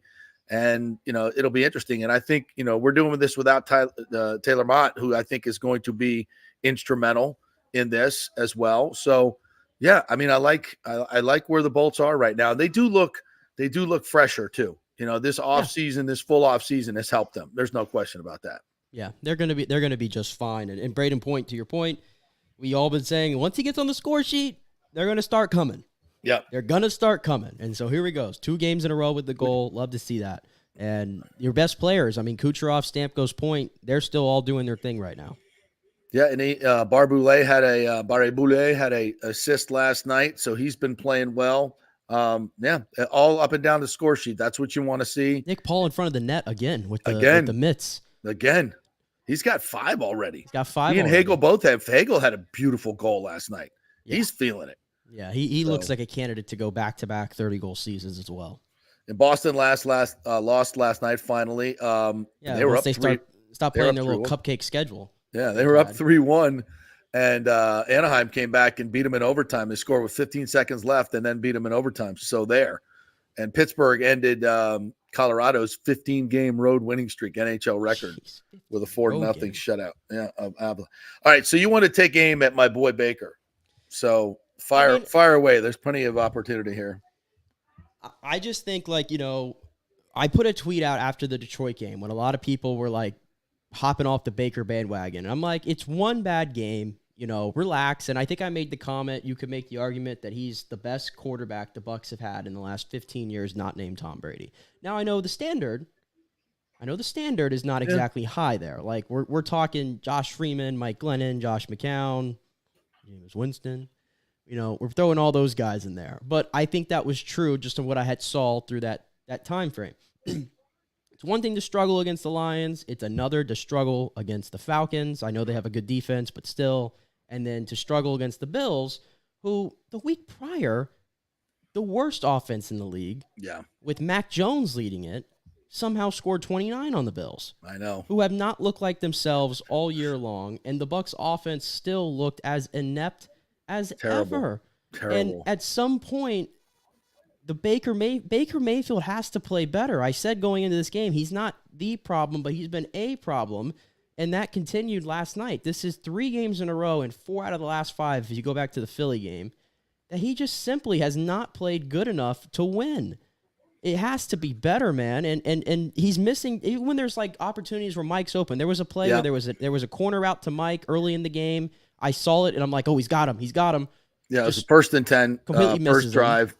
He's coming open, and that ball was flat. He's got to just drop it in there. He's wide open. You got to put a little air under the ball. And I don't, sometimes it's Mike too. He's completing 26% of his passes that are thrown 20 yards downfield and over. That's not good. That's just not going to get it done. It's and not what's going super to. Weird. And what's concerning, JP, about his play overall, he looks so frantic in the pocket. That's the weird, he looks so nervous. It's almost like he's scared to make a mistake and he's second guessing himself and he's just moving, but it's not quality movement. Some quarterbacks move really well in the pocket. He's just all over the place. It's not a technical masterpiece that he's doing back there. I think he single-handedly backed himself into 2 sacks, which he's done before in this season. That's not helping. And then he's late on some of these throws. He almost got picked off down there in the red zone. Or no, inside their own 20 on throw to Godwin on 3rd down. Godwin's open, rip it, and he second guesses it, and it's late, and it almost gets picked off. I saw a lot of that last night, so, That's my biggest complaint. I got to get through the whole tape, which I will today, and I'll have more on this evening's show from 5 to 7 at the patio. Come on down and say hello. But just through the first couple of drives, the Evans one was a big one. That's a 22-yard play right there, and he's open. You got to hit it. You got to hit it. You get good protection. His quarterback rating with good protection is 28th in the league, I believe. Can't miss those throws, man. And he's really good when he has pressure. But right. And again, his strength, this is where the size thing. I've never been the big on the whole size thing. I think that narrative's been overplayed and debunked, but I think it's worth saying something that maybe he's just not seeing it well right now behind this. He's not seeing receivers getting open. If they're scheming Mike open, he's missing it or something. I don't know if he's seeing it, but you know how you counteract that? You get him outside the pocket a little bit. And which they haven't been able to do. They just don't. That completely has been taken out of the playbook, and that's Baker's strength, by the way. Yeah. That is his strength. So we're not playing our quarterback to his strength. So, yes, it's kind of both things. You got to play him to his strengths, number one, but also – any great quarterback, good quarterback in this league, when you have protection and you're back there, you got to make the throws that you can make. And I'm just not seeing that with Baker Mayfield right now. Yeah, he has regressed. The throws he was making early in the season, he's not making now, and I don't know why. That seems weird to me. He does look more frantic in the pocket. The feet are really, really happy feet. He just – and there's I counted in the first couple of drives alone, Evans wide open, you miss him. There was a 2nd and 4, the second play of the game.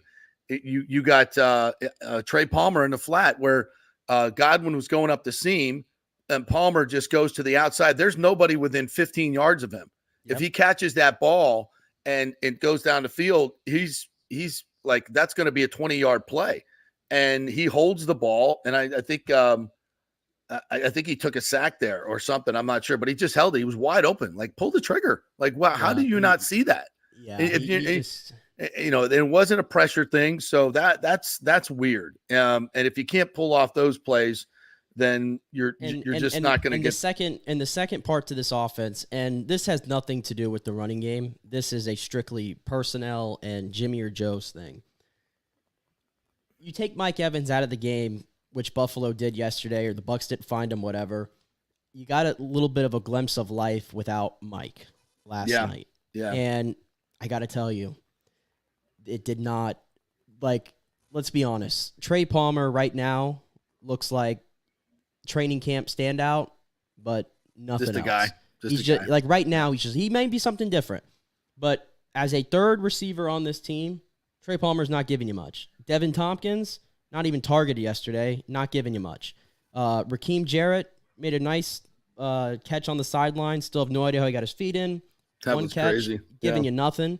The tight ends, Payne Durham over the middle of the field on that second final drive. Gotta catch the damn ball, man.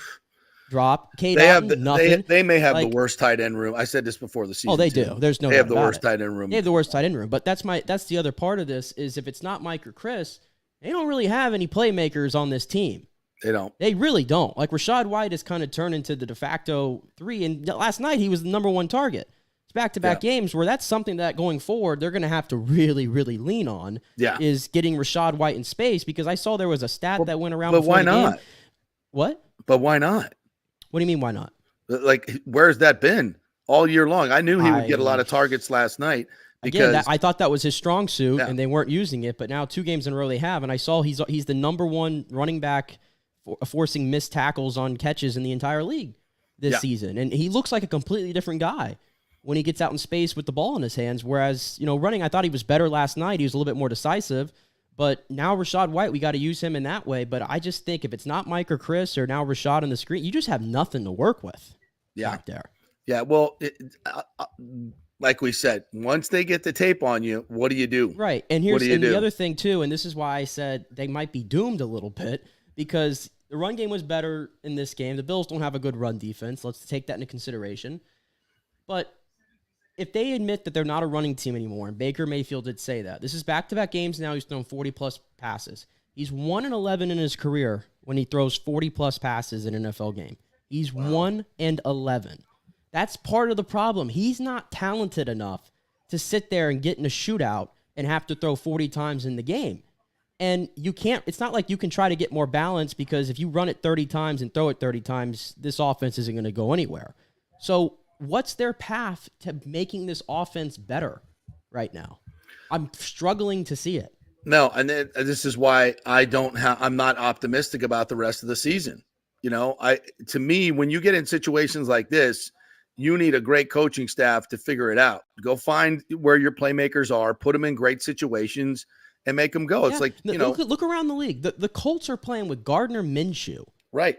And, exactly. And just a bunch of rookie receivers and not a lot of talent. I mean, they're scoring. They're putting up points every single week. Yeah. I just told you the Patriots found a way to score 29 on the Bills. Like, teams around the league are doing it. The Bucs, everything just looks difficult. Sure, it looks so hard. Well, look at Kareem Shakir. Is he better than Trey Palmer? I don't know, but he had 6 catches for 92 yards last night. I don't think Trey Palmer's ever going for 6 and 92 this year. Yeah, I mean, Gabe Davis, your UCF boy, he 12 targets, 9 catches, 87 yards. I mean, they find ways to get people involved because coaching in a lot of different ways. So Rachaad White's a weapon. So now teams are going to have to start taking him away. What does that do? That should open up your tight ends, should open up a little bit. But nobody on this team is the tight ends. I mean, Jared McCoy tweeted it last night. He said something like, "Man, our tight ends this year are bad," and it's like, damn right they are, Gerald. They're the worst unit in the league. They're terrible. So I don't see any upgrade there right now. And everybody keeps saying about this Texans game, and I know JC said it, and a lot of people keep saying it that they should go and beat the Texans. Why? I think that the Texans they might be a better team than the Bucs. Yeah, I think they are. CJ Stroud's playing at a great level. Yeah, good head coach. It's a first year, by the way. Yeah. Like, that's not a gimme. Mm-hmm. No, it's not. It's not at all. Plus, it's on the road. No, yeah, it's not a and the gimme Bucs, at all. honestly, you look at it going forward. They need to beat Houston. That doesn't change. They need to beat Houston. They need it bad. They need to beat Tennessee because then you're going to get romped by San Francisco up there. We know that's happening, and that's your best shot. You've got to get to 5-5 after San Francisco, and then go from there. That's it. Yeah, and I agree with you on the playmakers. There's just they've got to find some guys like Devin Tompkins is a fast player, but last night you had him blocking in a wide receiver screen to Trey Palmer. Like, why is he blocking anybody? But He's again, 160 pounds. People are calling for like Devin Tompkins, the end arounds and all that. Man, they gave him an end around against Atlanta. He put it on the ground. Yeah, well, because he cut it back. Like, these are just guys. Like they're like, I'm just learning. Like, they're training camp darlings. Like, that's all they are. They're just guys. They're not good enough. Well, you got to get him in space, and that's it. You got to, the jet sweep to Godwin worked great, worked fantastic. They got a block. Cade Otton actually got a block on that play, so that worked. But it's a lot of execution offensively, and a lot of that is detail. It's detail oriented, and the Bucs just don't seem like they work on the details at all. And I would agree with you. The Baker Mayfield we saw in the first 4 games is just not the guy we're seeing now. He's not seeing the field. He's not pulling the trigger. He's not been accurate to a great degree. And you're not going to win anything like that. You're just not. And I don't know where that went, because it was there in the first few games. I don't know. Maybe his hand is hurt. He did hurt his throwing hand. He got a laceration on his finger. I don't know if that's causing it. He threw the ball 65 yards, the last play. Yeah, he could throw it. He's got velocity, but quarterbacking is about anticipation. Right. It's about ball placement, like the ball to Evans on that corner route. That ball was way too flat, because you have to have especially when your receiver's wide open, it's instinctively, as a quarterback, you put a little bit more air under it. You throw with anticipation, like nice and soft, so he can get around. He's open. You don't need to throw it on a line there. Just let him turn around, find the ball, make an easy catch. Yeah. That's a gimme. Yeah, it's a gimme. And you're missing those. Yeah, and I think realistically, I know the numbers look good: 10 touchdowns, 4 interceptions. But all the numbers on this team don't tell the story of what I've seen personally. But like, a lot of people last night were saying it's time for Trask. It's time for Trask. Personally, I don't think Trask does any better in this situation. In fact, there's a lot of moments where Baker at least is able to use his mobility to get out of sacks, extend plays. Now, I think Trask has more mobility than you think. Yeah, but I'll tell you this, and I hate to be that guy, but if Baker continues to play like this and not the first 4-week Baker, you go to Trask. Guys are open. He's got 3 games. Baker's got 3 games. Guys are open, and guys are open. He's not pulling the trigger. That's the biggest thing. If you're holding the ball, you got no shot. Yeah, you got no shot in this league. He's got 3 games, because we got coming up now. We got Houston and we got Tennessee. If Baker struggles in those games, the calls for Trask are going to be crazy. And then even if he loses both those games, it doesn't play well or whatever, I wouldn't take him out. I would not put Kyle Trask in there against San Francisco for his first start. No. But coming out of that, you got the Colts, you got the Panthers, the Falcons, and the Packers. That's what I'm saying. Baker's got 3 games to right the ship right here before you make a decision if you got to go to Kyle Trask, and depending on what the Falcons do with their soft schedule, if they start running away with this. Yeah. Now, James says, not going to blame Baker totally for this. 10 touchdowns, 4 picks is not bad, especially with the new OC. Look, I don't, numbers are numbers, man. But just like you spout the numbers on defense, the scoring numbers they belie the fact that the defense doesn't make the plays it needs to make. The whole bend not break thing, I think it's contributing to them having this terrible field position, because okay, you make a stop around the 50-yard line or the 40-yard line or whatever. Well, guess what? That's prime opportunity for a punter to just pin you deep over and over and over, like the Bills did 4 times last night. So now you're having this offense having to go 90 yards plus every single drive, and they can't do it. So the bend don't break is kind of hurting you, I think, in a field position battle. I would agree with this 100%. Yeah. Why do you want to put 87 on, bro? Don't do that. Take that off. Well, then again, Gronk didn't. I think Gronk lost a lot of fans yesterday. You saw him? What did he do last night? What did he do? He's like, I'm riding with my hometown team tonight. Let's go Bills. I'm like, oh man. What? That hurt. Well, it is his hometown. Gronk, he did grow up there, but still, it hurt a little bit. Listen, have you? You Bucs fans still think that Tom Brady and Rob Gronkowski are Tampa Bay people? What a time! What a time it was, though. They were. That was fine. It was fine. Tommy and Gronky. That was great when we had them, but don't be fooled. They're not. This was an opportunistic place, and everybody had fun, so it was good. CJ Stroud he will absolutely dice up this soft zone defense.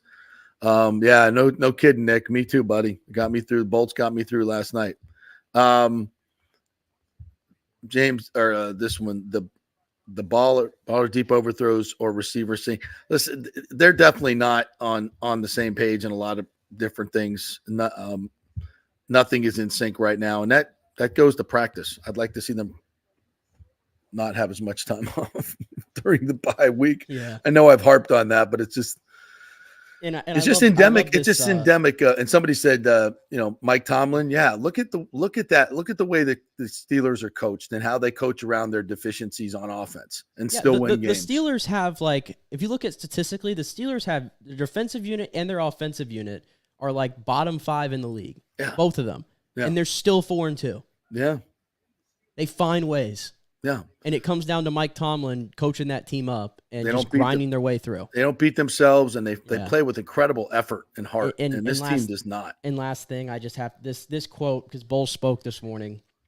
He was asked about going more up-tempo on offense, which, and the times where you're supposed to go up-tempo, they didn't do it. I love this. He said that they've done that previously. He wants to, but when they've done that previously, that's when penalties have occurred. We'll have to look at it again. Well, Todd, I hate to break it to you, but you just had 11 penalties yesterday, and a lot of them on false starts and things like that on offense, and you weren't even going in no huddle. So I think you're just screwed all the way around. I agree. This one more from TJC22. He hits the drop, and instead of the guy getting out of contact and breaking open, they're a step and a half slow. That's why he's holding it. I see that, but as you know, TJC, you got to throw with anticipation. You don't throw when he's, you got to anticipate they're going to get separation. I know sometimes they don't, but and it's the NFL, and you got to you got to believe, you got to have faith that guy's going to get some separation and he's going to get there. And, especially with Godwin and Evans, that's usually the case, but not always. I get it. But, there's too many times when I see guys that are wide open, or they're going to be open, that maybe their head's turned, but they're heading towards a open area. You got to let the ball go at that point, even with their head, even if they haven't turned around yet. You got to let the ball go if they're going to the open space. That's the NFL, as you well know, clearly. And big, but when you haven't played with a guy for a lot, it's hard. It's hard. It's scary situation, but you got to have faith. You either play that way or your offense looks like this one. And, it could get worse. Yeah, he could throw more picks if that's the case. But to me, it's like you got to let it go. You got to let it rip, or in this league, or you got no chance. All right, we'll take a break. Evan Koski's going to join us. I played a little golf with him at the Valspar last year. Great guy, knows his football, so we wanted to get him on the show at Sports Guy over there at Channel 10. So quick break. We'll come back. Don't forget, we'll be at the patio tonight, and you should be at the patio all weekend long. They had a hell of a party there last night with Bills fans and Bucs fans. It was packed. We got our Halloween party tonight, $2,500 in down here, and also $1,500 going to the first place winner. So if you got a great costume, come on down to the patio tonight. Back in 3 with Evan Koski.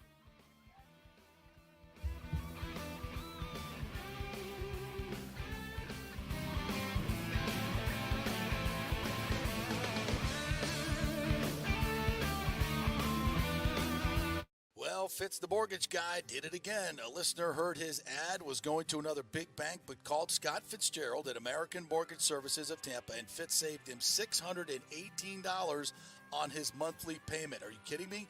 Folks, that's big money. Rates are going up, they're going down, they're going all over the place. Scott will shop your loan and save you lender fees and get the best rates. Email him, scott@amstampa.com, or call 813-294-7595. That's Fitz the mortgage guy. Lots of stuff going on right now, and these rates are going all over the place. You need somebody knowledgeable in the market that will work hard for you and get you the best deal. That's my man Scott. He's done 3 loans for me, done thousands of loans for local folks here, works with a lot of the coaches and players in the area. He's the guy. 813-294-7595, or go to scott@amstampa.com. Have any old coins sitting around the house? Well, the Gold and Diamond Source will purchase a variety of different types of coins and bullion. Their gold buying program includes sterling silver, silver, platinum, and watches. They also accept unusual pieces that other jewelry stores do not, such as gold bars and sterling silver flatware. The list of items they do accept is far more extensive than those they don't, so check it out. While you're there, you can check out the largest collection of any family-owned jewelry store in the country, especially with summer coming to an end. The holidays are right around the corner. Never too early to start your holiday shopping, especially if you're planning on getting engaged or have any birthdays or anniversaries coming up. Come on in and find out what buying jewelry should be like with an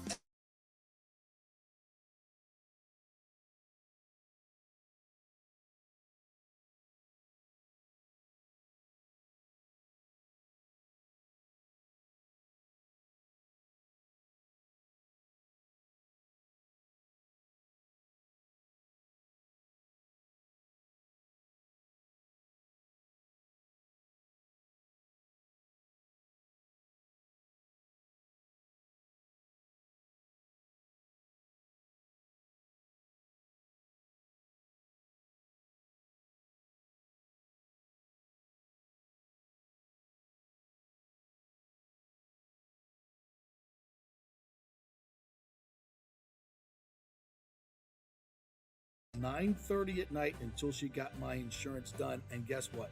She searched all these companies for me. I didn't do the work. She did. Saved me $1,000 on my annual premium. $1,000, folks. That's real money. And that's what you get at Italiano Insurance. Great customer service. And here's another note for you, by the way, with hurricane season up. 40% of people in Florida are underinsured. That means if you have something happen during a hurricane and you need replacement costs, you're going to get 40% less than you deserve. Can't let that happen. Call the folks at Italiano Insurance and get them to help you out in both those regards. They will save you money and keep you insured properly.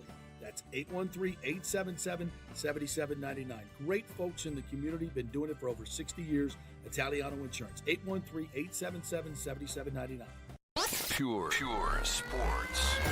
JP is back on. Welcome back. FanStream Sports. All right, welcome back to the JP Peterson Show here on this Bitch and Moan Friday as the Bucs fall. Covered a spread last night, though.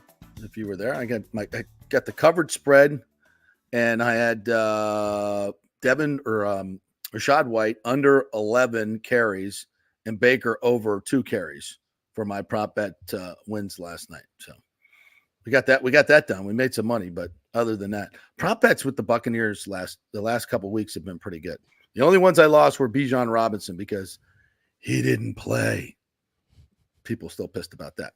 All right, we want to welcome in Evan Koski from WTSP, Tampa Bay 10, sports director, Emmy and Morrow Award winner. You can follow him at Koski, CLOSKYWTSP. What's up, Evan? How are you, man? How's the golf game? Yeah, I'm doing well, JP. Probably doing a lot better than the Buccaneers are doing this morning. So all systems are a go right now. Yes, I saw you tweet out that Jamal Dean play, and we could not agree with you more. I just went and looked back. You put it on Twitter. Just went back and looked at it again. Boy, you're playing flat out there. That's your only responsibility. And right off the jump, Josh Allen looks that way, doesn't look anywhere else, lets it go. Dude, that's the easiest pick six you'll ever have in your career. And he just knocks it away. Cool. Yeah, and that's the thing is, there's one thing to say that it's fourth down, let me just get the turnover on downs, give the ball to the offense. But, you just got a monster contract in the offseason. I trust you, your coaches trust you to make that play, to jump that route, to take off. Like you are supposed to be, one of those guys that makes those big plays. And so while I'm okay with swatting it down and making the safe move, you don't get paid to make the safe move. He's better than that. So go make the big play, go make a game-changing play. And I think that I think for sure that was a pick six waiting to happen. Whew. No doubt. And just overall on the defense, I mean, they're horrendous on third down. I mean, even yesterday, 3rd and 5, got to have it on that final Bills drive, and they bring the blitz, and who does it leave wide open? Stephon Diggs for an easy take, and the pressure just is non-existent. Devin White, I don't know if he's playing, to be honest with you, out there. It looks like the Bucs are playing with 10 guys. Does it feel like that Todd Bowles, as a defensive coordinator in your eyes, is starting to regress before our eyes?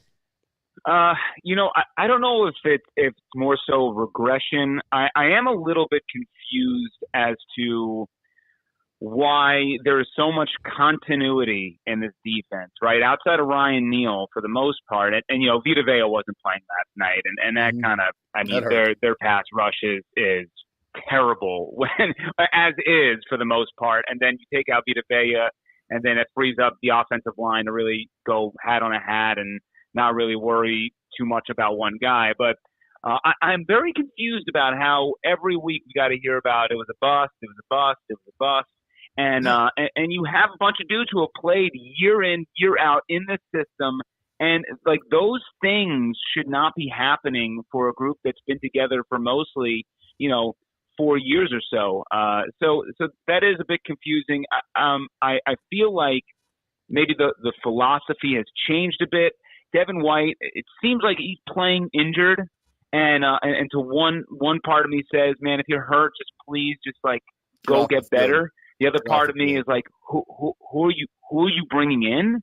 Like, J.J. Russell, Servassier, Dennis. I mean, there is the ability that they throw in the other person, and it's like, You know what? I want Devin back. I want the injured Devin back. Well, I'll see it. I don't know. Let's see it.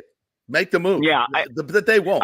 And that's the problem. I think that move should have been done post-bye week. Is probably you were up 3. You had a 3-1 record. You went into the bye week. If he was really nursing something that was controllable, you should have gave him maybe an extra week on the back end there and just dealt with it so that he could have been firing in all cylinders for the rest of the year. Because this version of him, when he's not playing with his hair on fire, it's not the same defense. I mean, the responsibilities change. The ability for you to swarm onto a lot of those tight ends or screens and stuff, those change. So I just think that it's been a very soft coverage this year. Yes.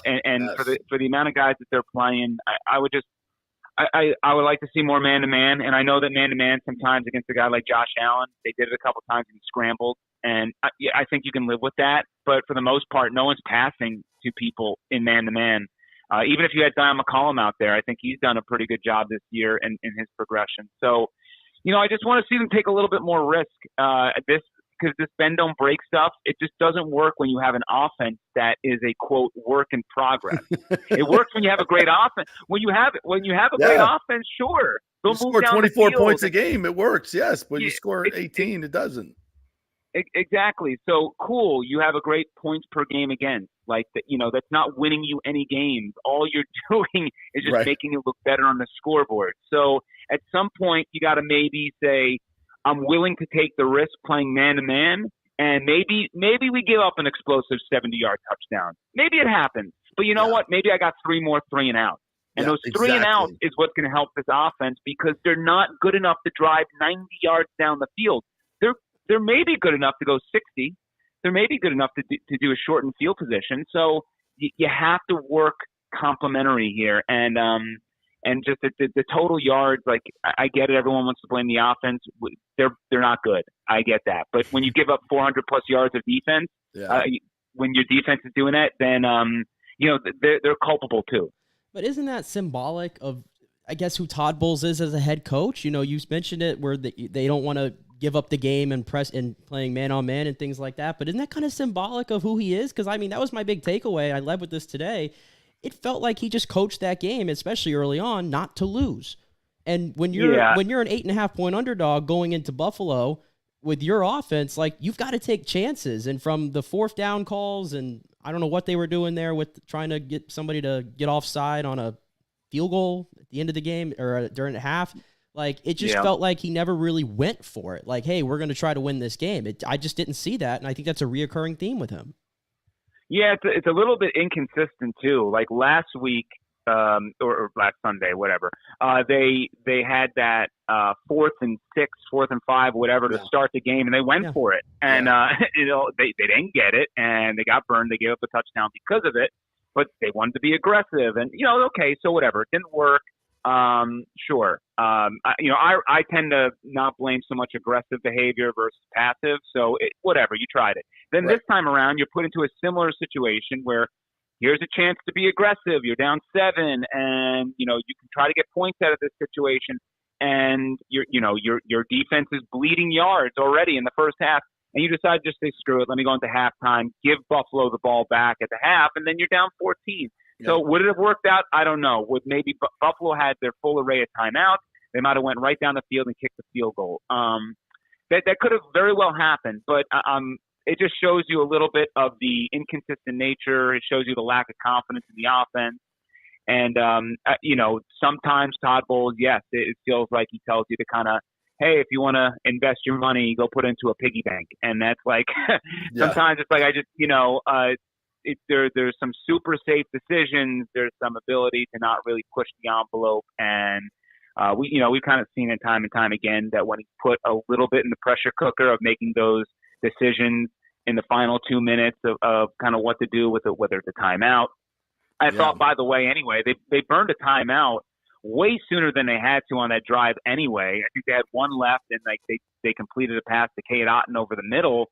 There was about, 27, something along those lines, like maybe 47 seconds left, and they immediately called a timeout. Run to the line and run a play. Like, you're in a hurry up, just go. Yeah. And so spike it. Yeah, I keep thinking back to also that Cleveland game last year where that was sort of the, That's awful. you know, yeah. So it just, yeah. Well, those, you can even those go are, back to last week, Evan, right before the half, and this is stuff that Bowles never does. And they were going to get the ball coming out on offense. The Falcons were in the second half, and the Falcons had the ball past the 50-yard line with 3 timeouts with about 2 minutes left. It was after the 2-minute warning, so they have enough timeouts. You're not going to, if you don't use, and the Bucs had 3 timeouts. You start using your timeouts so you can steal that possession before the half. I think there was like 2:30, 2:45 left. So you need to start taking, you need to preserve some time so you can get the ball back. Whatever they're going to do, they're going to do, unless you get a stupid penalty and they, you might be able to. But to me, getting the ball in that situation is much more important because I think they were already on the 25-yard line. So again, time is not a factor because they have their timeouts. You want to get the ball back. You want to let them do what they're going to do and then get a possession right before half because they're getting the ball. So, the other team is manipulating. They understand this. It doesn't seem like he understands this at all, to use your timeouts. He takes more timeouts to the halftime than any coach I've ever seen in my life. You got to be forward thinking. And this is what this team looks like. They're coaching in 1986. And there's no imagination to it. There's no, like the inconsistencies on the 4th down don't make sense. And there's no detail. Nothing is detail oriented. I don't know. It's soft. It's just soft as hell on so many levels. Yeah. Yeah. I think that's the tough part is the inconsistencies because I mean, even like I was even surprised analytically speaking, they went for 2, they got it somehow. That was smart. Yeah. And, but so they do invest into some of those things, but then, every kind of fan, even Kirk Herbstreit's out there, like, why are they taking their sweet time on this last drive here? Like they do realize they're down 14, and not to mention, I like Canales, but he's got a ways to go, and that's the what you bought when you got a first year play caller who's going to have to learn on this job on the fly. Like there are some things I like, there are some things that he's doing right now, and I feel like he doesn't have a feel for these things. And if Todd, you're going to bring in that type of guy, which is totally fine, fresh energy, new looks, love it, then you have to also voice your opinion more into his head and be like, hey, speed it up, get it going, do some of these things. And absolutely. Hey, it's like, it's the end of the 3rd quarter, back-to-back weeks now. I've had to witness a run down a significant margin where you have to make up something, and you're going run. It's like you can't. This isn't the time to just be persistent with it. Like you need to gain yards, you need to gain them quickly, you need to get in the end zone, and then your defense needs to do its job, and you're all over again. Like this is going to take time with this offense. Yeah, Evan, I'm with you, brother. Any other observations you had last night, and just in the team in general moving forward? I'll just, and I've said this already today, so I want to leave the floor to you. Where do you see this team moving forward? I see regression. I don't see the same as last year. The team is regressing as the season goes on. What do you see? Yeah, I mean, I kind of see the team that I thought they were going to be entering the season. I had them pegged for like 7 wins. And that's probably the team they're going to be. Number one thing I want to say about last night is I don't think any of us had at Buffalo on a Thursday night penciled in as a win, right? They were 8.5, 9.5. So like last night's loss isn't surprising by any means. I think what we're learning though is we're falling right back into some 2022 habits, which we thought were very Byron related. And now we're learning, oh wait, maybe these are just kind of hanging over the team where, to some regard, the penalties are adding up, just undisciplined football that this team needs to execute at the highest of levels to win games. You go back to that Vikings game, they forced the turnovers. They got like almost nearly every 3rd down conversion. They didn't have really any penalties. They played a flawless game. And if they do that, they'll win against most opponents. Outside of maybe like an Eagles team where I think they're just inferior. But besides that, there's just how many times can you actually pull off that type of effort, and we might see that 2 more times. It's hard. So yeah, it's hard. And so I think you have to like boil it down as I want this team to improve on some little things. First off, Todd, you got to fix the third down defense again. Jesus. We are 7 games into the season, and they are north of 50% giving up the conversion. That's It's coaching. insane to me. That's coaching, It's Evan. insane to me. You look at It the is. matchups that they're getting. The teams, they get everything they want in the matchups, and that's coaching. When see when the play is to Stephon Diggs, your best receiver on a blitz, and they go hot, and they knew it was coming. They beat you at it. The chess game, you got worked again, and it's time and time again, and that's coaching. Yep, and the thing is, if you look right before that play too, Josh Allen, they saw something because they checked to it, and then all of a sudden the blitz came from Isian, and they were hot off the left side, and it was easy peasy. So I think to a point is whatever. That's the thing in this league that is so hard, and why people out there need to really appreciate the coaches like Andy Reid, who can do it forever. Because you have to always be multiple. You have to always have an answer for their answer. And right now, it does seem like whatever Todd Bowles cooked up entering the season, they have you pinned. They certainly have you pinned on third down. And last year, even though the third down, and the third down percentage was better last year, but we remember the third and longs being an issue well beyond this year. Go back to the Pittsburgh game last year and go tell me about the third and long conversion. So that's the number one thing. If this defense could ever get off the field with a 3-and-out, then that would A, save their legs, B, give the offense better field position, and more possessions. Most likely more possessions, and D, hopefully result in more points because they don't have to drive the whole length of the field. People want to talk about, they only give up 60 to the Falcons. How many times, if you're relying on 3 turnovers in the red zone as your defense, that's a problem. I give them a lot of credit for the takeaways. They made it a huge point of emphasis for following through. They get credit for that. They're proving that that's not a fluke. It's an emphasis. But it reminds me of college football teams where they just say, hey, let's let them keep running down the field and scoring. If we get 2 or 3 takeaways a game with our offense, we're going to win because we can put up 50. That ain't the team you got. You can't be relying on red zone defense and turnovers to win ball games. That stuff is fleeting. It's just really hard to imagine that they're going to have, 38 turnovers and they're going to have a red zone TD percentage at 20%. The margin for error there is extremely thin. So you have to be able to force 3-and-outs. And even I think once they forced him off the field in less than 3 possessions, that was Antoine Winfield Jr. And I don't know where this team would be without that guy. Oh my God, defense is getting carved up with him playing as maybe the best the secondary piece in all the National Football League. Agreed.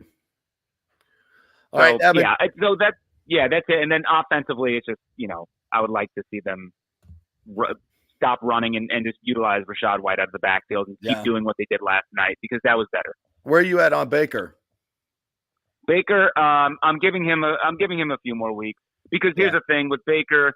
Once he's benched, he's benched. There is no going back, and he ain't coming back next year either. So that bridge is burned the minute. And not to say that he'll be a bad apple in the lot. He won't. He'll be a good guy. But it's just the fact is, if you want him in this organization past this year on he's saying, hey, maybe we like what he can do in this offense. We'll get him for a cheaper price. Then you can't bench him this year. So you have to be certain that Baker ain't it. He ain't it for this year, and he ain't it next year either. So at that point, that's why for fans, I hear you.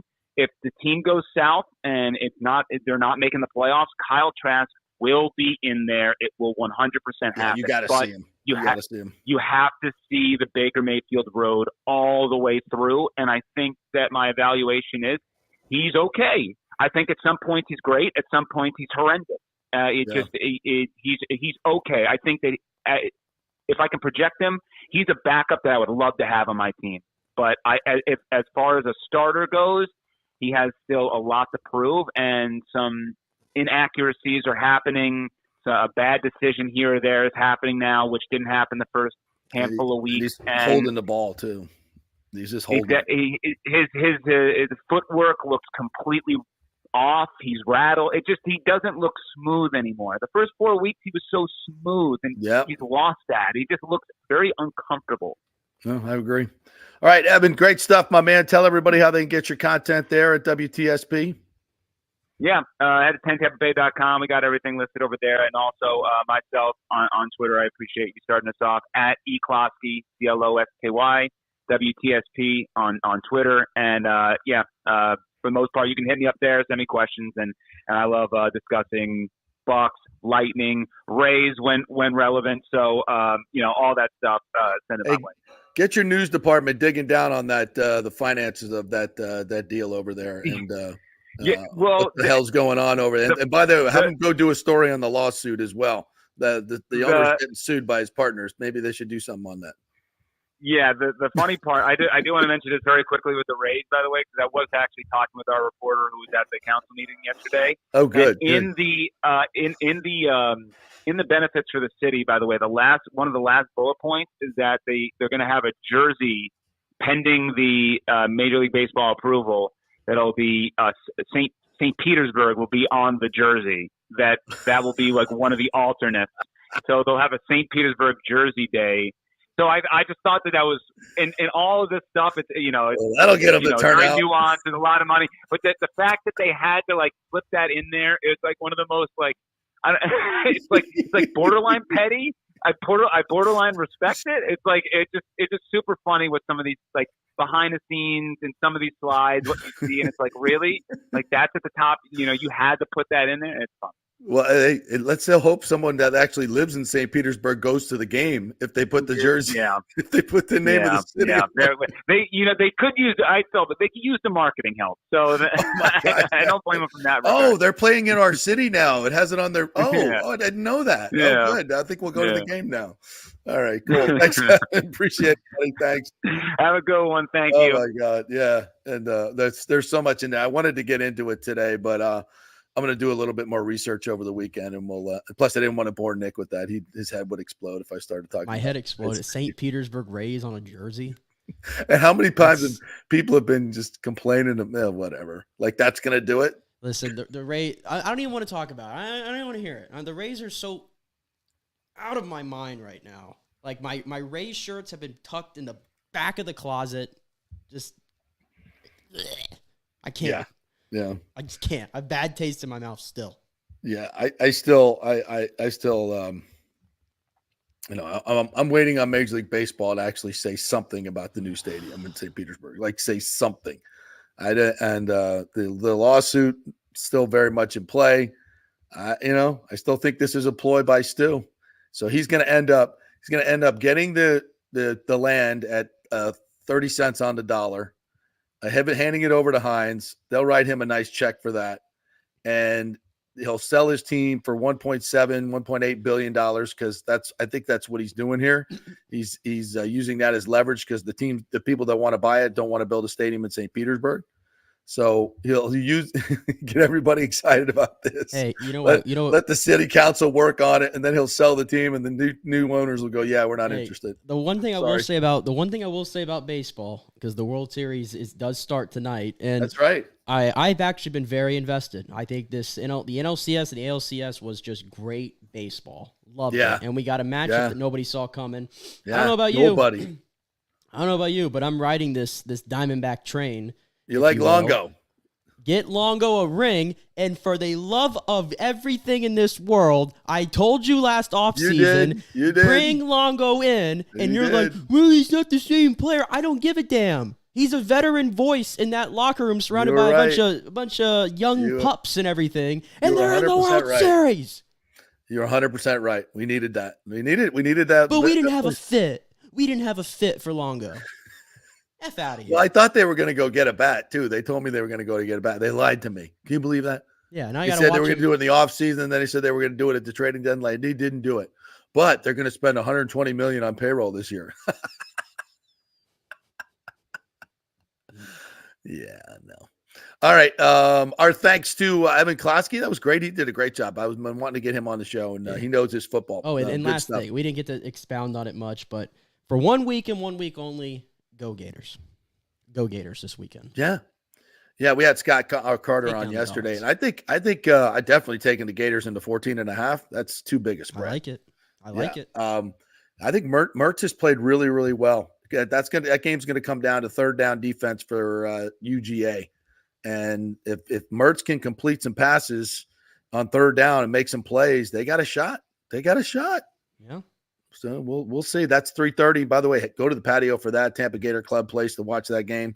That's going to be off the chain. We got our Halloween contest tonight. We'll be out there 5 to 7 tonight. Come on out and join us. $2,500 in cash prizes, $1,500 to the winner. So if you got a killer costume, come on down, and I will be one of the judges, and I am bribe worthy. So bring cash money for that. All right. Thanks to all of us. Great job, Nick. We will see you on Monday. As we'll digest some of the weekend happenings. Have a great weekend, everybody. Go Bolts this weekend. Go Gators. Yeah.